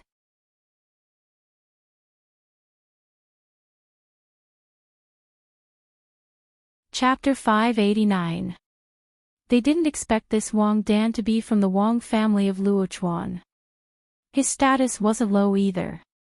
Although he wasn't the eldest son, he was the younger brother of the future head of the Wang family, Wang Yong. Of course, he was also Li Xian's brother-in-law. It was surprising that Li Xian's brother-in-law was hanging out with Qin Yu and the others. Furthermore, it seemed like this brother-in-law wasn't happy with Li Xian as his brother-in-law. There were too many people attending tonight's banquet. Not only were there officials and nobles from the capital, but their children were also included. After the court conference, the officials from all over the capital hadn't left yet. Naturally, the palace couldn't accommodate so many people. Most of them didn't have the right to enter. This included Qin Yu and many other hedonistic young masters in the capital. They could only eat and drink outside the palace. Even though the Wang family was one of the largest families in the Jing kingdom, the two juniors were only able to sit in a remote corner. If they moved a little further, they would be sitting outside the palace. Li Xian's seat was naturally in front. Although Li Yi didn't usually attend court, his position couldn't be measured by common sense. It was extremely close to the front. Perhaps someone had arranged it, but it was actually connected to Li Xian's. At this moment, there was no one in the main seat at the front. The dance in the center of the palace was extremely beautiful. Everyone was enjoying it while laughing and chatting. There weren't many days in the year when they could relax like this. In a certain corner of the hall, the young man named Wang Dan pouted his lips, his face full of arrogance. "Are you unhappy?" Wang Yong asked his younger brother. "Humph." Wang Dan snorted coldly. It was clearly written on his face. Wang Yong knocked him on the head and said, "Even father values Uncle Li very much. What do you know at such a young age? He's a bad guy."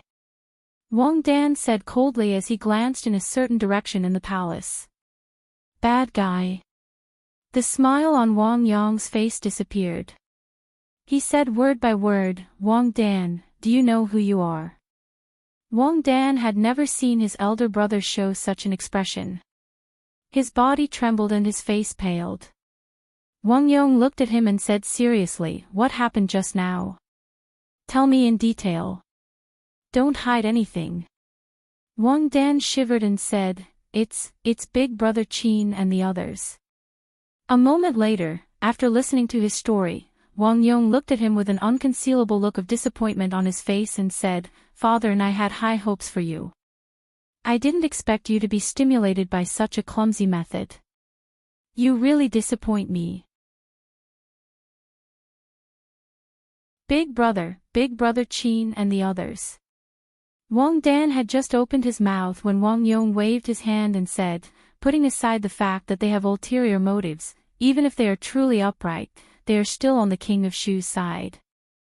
The King of Shu's failed marriage proposal to your sister has already set himself against our Wang clan.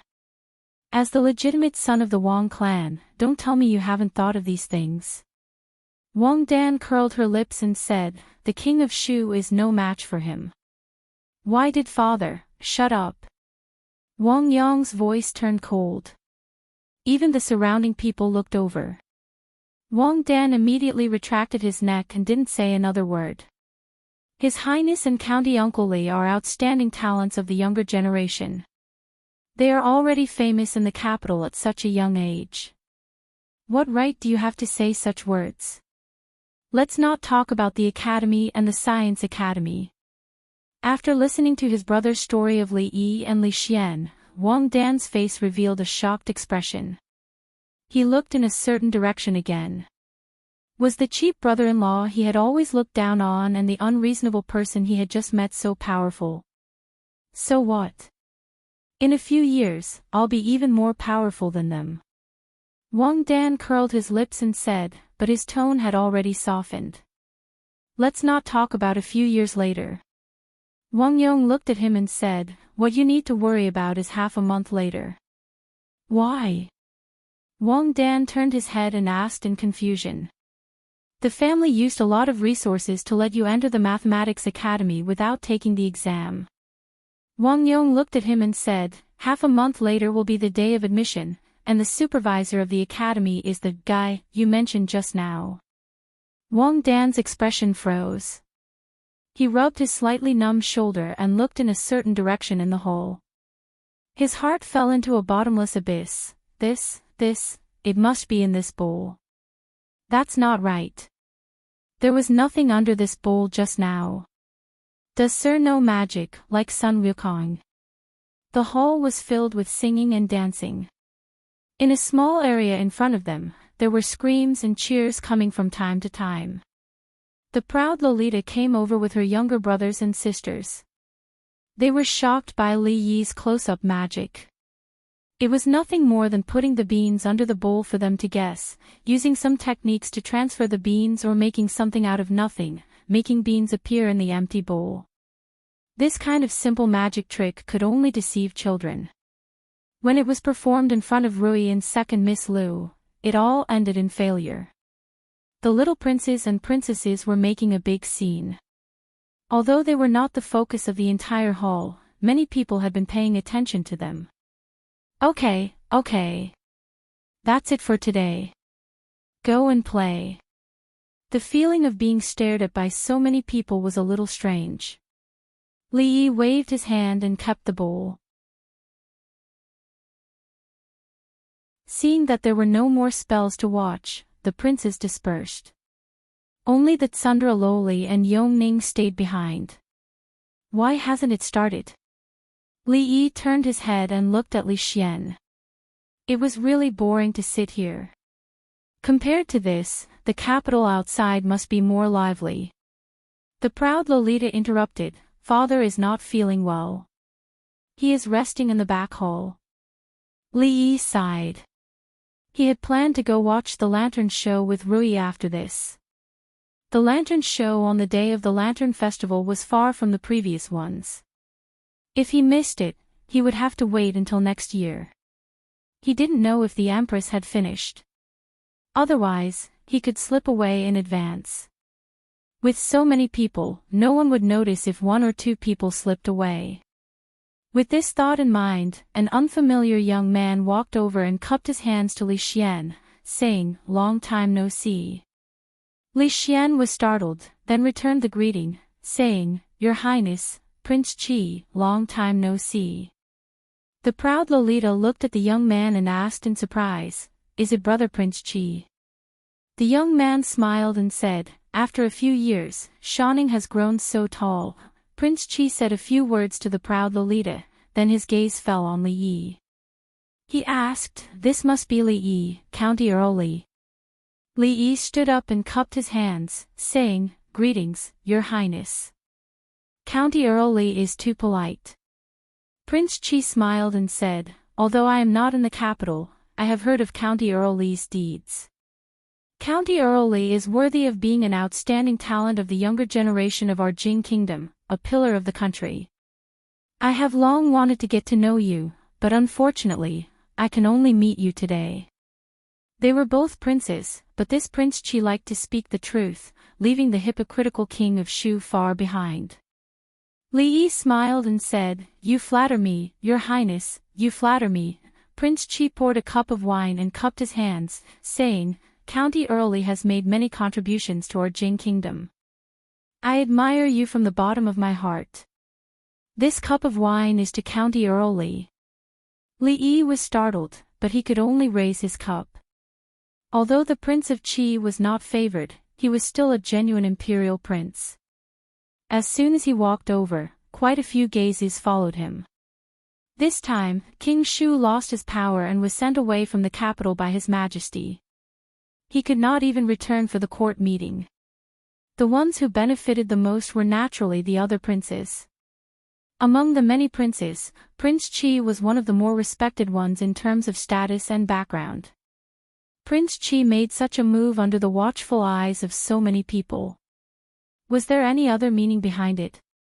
Could it be that he wanted to win over County Earl Li, who was favored by the emperor, and wanted to get the position of the Eastern Palace? Up to now, no one in the court dared to look down on this young county earl. However, all the officials who supported King Shu immediately became vigilant. After saying a few words in toasting, Prince Qi returned to his seat. However, Li Yi knew that Prince Qi did not just want to express his endless admiration for him. Of course, it was necessary to admire him. Apart from admiration, Prince Qi also wanted to win him over and help him fight for the throne. "Prince Qi wants to win you over," Li Xian said with a frown. Li Yi glanced at him. Even a fool could see through Prince Qi's intention. "Why does he want to win you over?" A puzzled expression appeared on Li Xian's face. "Aside from the academy, you don't have any real power or influence in the imperial court. You don't have much value, so why would he want to rope in someone who has no value? A worthless person." Li Yi smiled as he poured a cup of tea and took a sip. For some reason, this smile made Li Xian shudder.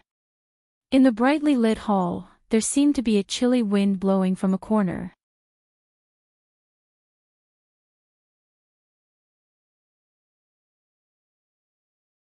Chapter 590. The banquet of the royal family was actually very boring. Everything had to be done in an orderly manner.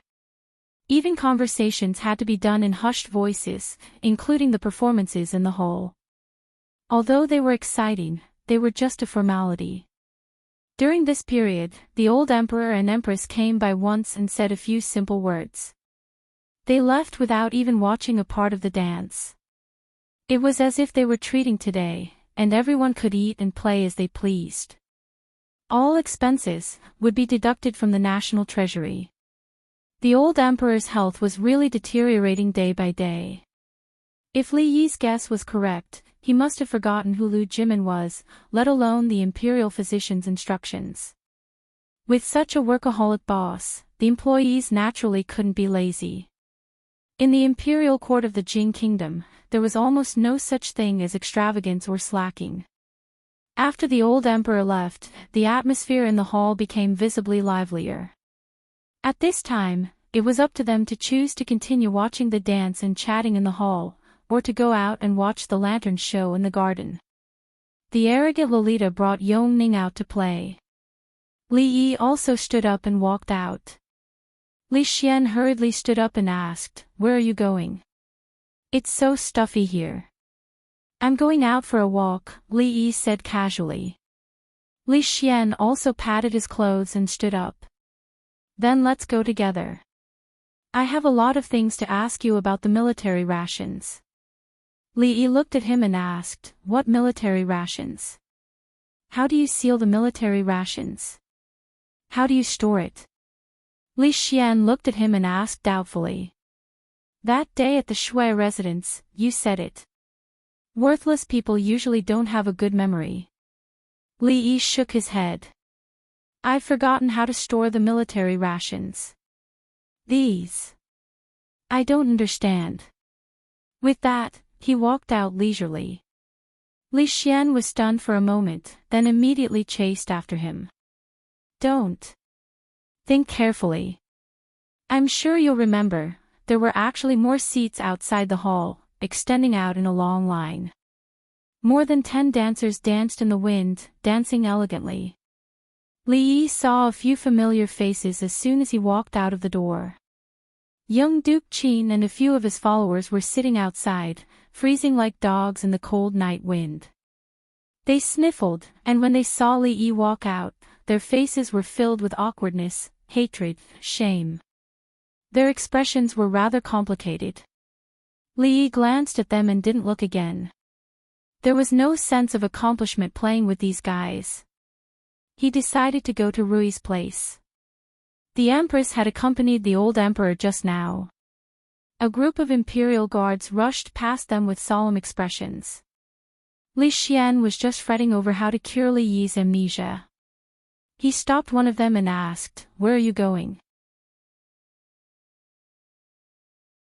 The imperial guard replied, "Replying to your highness, Imperial consort Nyang has lost her bracelet in the palace hall.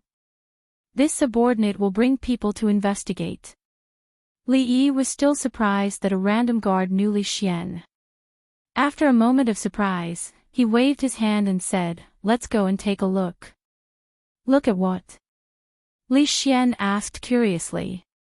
"Watching the show." "You too, you can't go in here." When Li Yi and Li Xian walked out of the hall, they were stopped by 2 guards. Li Xian took out a token from his waist and waved it in front of the guard. The imperial consort lost her bracelet. The Secret Intelligence Office is assisting in the investigation. If there is any delay, can you bear the responsibility? Your Highness, please. The guard recognized the token of the Secret Intelligence Office's commander. Although the hall was full of women and men were not allowed to enter, the situation was special. There was already a team of guards in front of them, so the people from the Secret Intelligence Office didn't dare to stop them. Inside the Jade Hall, it was quiet. Imperial Consort Chui looked at the broken bracelet on the ground. Her face was pale. A maid knelt on the ground and said while trembling, "Your Highness, this has nothing to do with me. This bracelet just fell from her body." The maid turned around and pointed at the woman not far away. All of the capital's noblewomen in the hall looked over. That woman was standing there with a calm expression on her face. What happened was simple. The women gathered together to talk about women's topics, not national affairs. For example, Rui Lane had released a new perfume that was popular regardless of age. A few days ago, he had spent a lot of money on a piece of jewelry that happened to be on clearance sale. It was worth the money. The rouge in the newly opened rouge shop in the capital was very good. After using it, he felt that he was very beautiful, and so on and so forth. Just now, the imperial consort showed everyone a jade bracelet. The jade bracelet was crystal clear, without a trace of impurity. It was extremely rare. As everyone knew, the largest jewelry shop in the Jing Kingdom was backed by the Chui family. Only Imperial Consort Chui could produce a jade bracelet of this quality. However, as the crowd passed it around, they talked. In the end, no one knew who it ended up in, but the jade bracelet mysteriously disappeared. None of the people present admitted that the jade bracelet was in their hands. This jade bracelet was so precious that it was rare in the world. Imperial Consort Chui immediately sent someone to inform the Imperial Guards. However, before the Imperial Guards arrived, the maid rushed back and accidentally bumped into someone. An item slipped out of the sleeve of the woman she bumped into and fell to the ground. It was Imperial Consort Chui's jade bracelet. For a moment, the way everyone looked at the woman changed. Although the jade bracelet was good, everyone present was a person of status. Stealing something like that was indeed beneath their status. Moreover, the jade bracelet was now destroyed. Looking at Imperial Consort Chui's expression, today's matter would not be settled peacefully. I remember now. Imperial Consort Chui's bracelet seemed to have been passed there. A woman said in a low voice. Who is this woman? I've never seen her before. The person next to her seems to be the crown princess of Prince Ning's family. That is the wife of County Earl Li. The perfume that everyone uses is from her family. No matter what, she is the County Earl's wife. How could she do such a despicable thing? It is really shameful. Countless whispers could be heard. Suddenly, a figure slowly walked out from the crowd. She looked at the maid and asked, Imperial Consort Chui and the other concubines are all here. Think carefully about what you should say and what you shouldn't say. Don't say a word of falsehood. Seeing the silver-haired, weak-looking woman stand out, many people's faces showed surprise. Didn't the Qin family and the Li family have deep enmity? At this moment, why would the third miss of the Qin family stand out to speak for her? At this moment, another person stood out and said, Sister Lu and I have been talking here. We can testify that she did not touch the jade bracelet at all. If it was only the third miss of the Qin family, it would not be a big deal. Now, even the crown princess of Prince Ning's family stood out to speak for her. The whispers in the hall suddenly became much quieter. This servant's words are all true. The maid stood up and pointed at the woman. She said, even if I had the guts, I would not dare. Slap. A resounding slap rang out in the hall. The maid covered her face with her hand, her face filled with disbelief. The silver-haired woman's weak temperament suddenly disappeared. She looked at the maid with a sullen face. How dare you, lowly maid? The dignified county earl's wife is not someone you can casually slander. The third miss of the Qin family had a gentle temperament. Because of the incident 20 years ago, she had been hurt to this day. Most people present knew that. However, they never thought that the gentle third miss of the Qin family would have such a cold and harsh side.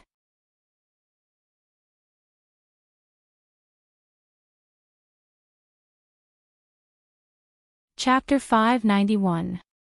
Miao Yu, several women of the Qin family who attended the banquet with her changed their expressions. They immediately came over and pulled her sleeves. The broken bracelet belonged to Imperial concubine Chui. The evidence pointed to the wife of Earl Li.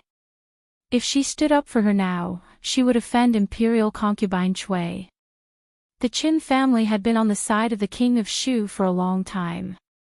Her current actions were likely to cause misunderstandings to Imperial concubine Chui. Whether it is slander or not, the truth will be revealed after the palace guards investigate. Imperial concubine Chui's expression had returned to calmness, but everyone could hear the suppressed anger in her voice. She looked down at the broken bracelet on the ground. As the legitimate daughter of the Chui family and an imperial concubine in the palace, even though she had seen all kinds of treasures, the destruction of this jade bracelet still made her very sad. What's more, the woman was the wife of Earl Li of Chang'an. Naturally, she would not let it go so easily. The silver-haired woman turned her head and looked at Rui, asking, "Are you all right?" "I'm fine." Rui smiled and said, "Thank you for just now." Imperial concubine Chui leaned over and said, "Why is the bracelet here? Did someone deliberately frame you?" Rui looked at the maid who was covering her face. The maid's eyes were slightly averted. The sound of orderly footsteps came from outside the door. A group of Imperial guards walked in quickly from outside. The leader of the Imperial guards walked straight to Imperial concubine Chui and said respectfully, "Greetings, Imperial concubine." Imperial concubine Chui said coldly, "Investigate carefully. I don't want to wrongly accuse anyone. You must find out who did it." "Yes." The leader of the Imperial guards bowed and answered. I was just running over there and accidentally bumped into Madame Li. The bracelet fell out of her sleeve and broke." The maid recounted what had happened in front of the leader of the Imperial guards. The Imperial guards did not expect things to turn out like this. When someone passed the message just now, they just said that Imperial concubine Chui lost the bracelet and no one went out of the hall. As long as the palace maids or the harem maids searched everyone, it would be easy to find out who took Imperial concubine Chui's bracelet. However, there was no need to investigate now. "Mrs. Li, is this true?" He looked at the woman standing there and asked. He was a little hesitant. Everyone had heard of the famous County Earl Li. He didn't even care about the King of Shu and was favored by His Majesty. If this matter was not handled well, it would be a big deal. Rui pointed to the maid and said, "The bracelet fell out of her sleeve and fell to the ground." As soon as these words were spoken, there was silence in the hall. Even Imperial concubine Chui had a stunned expression on her face. That maid was the personal maid of noble consort Chui. Could it be that this maid stole the bracelet and accidentally broke it, so she simply framed Madame Li? Or could it be that she was simply following someone's orders to frame him? The former was naturally impossible.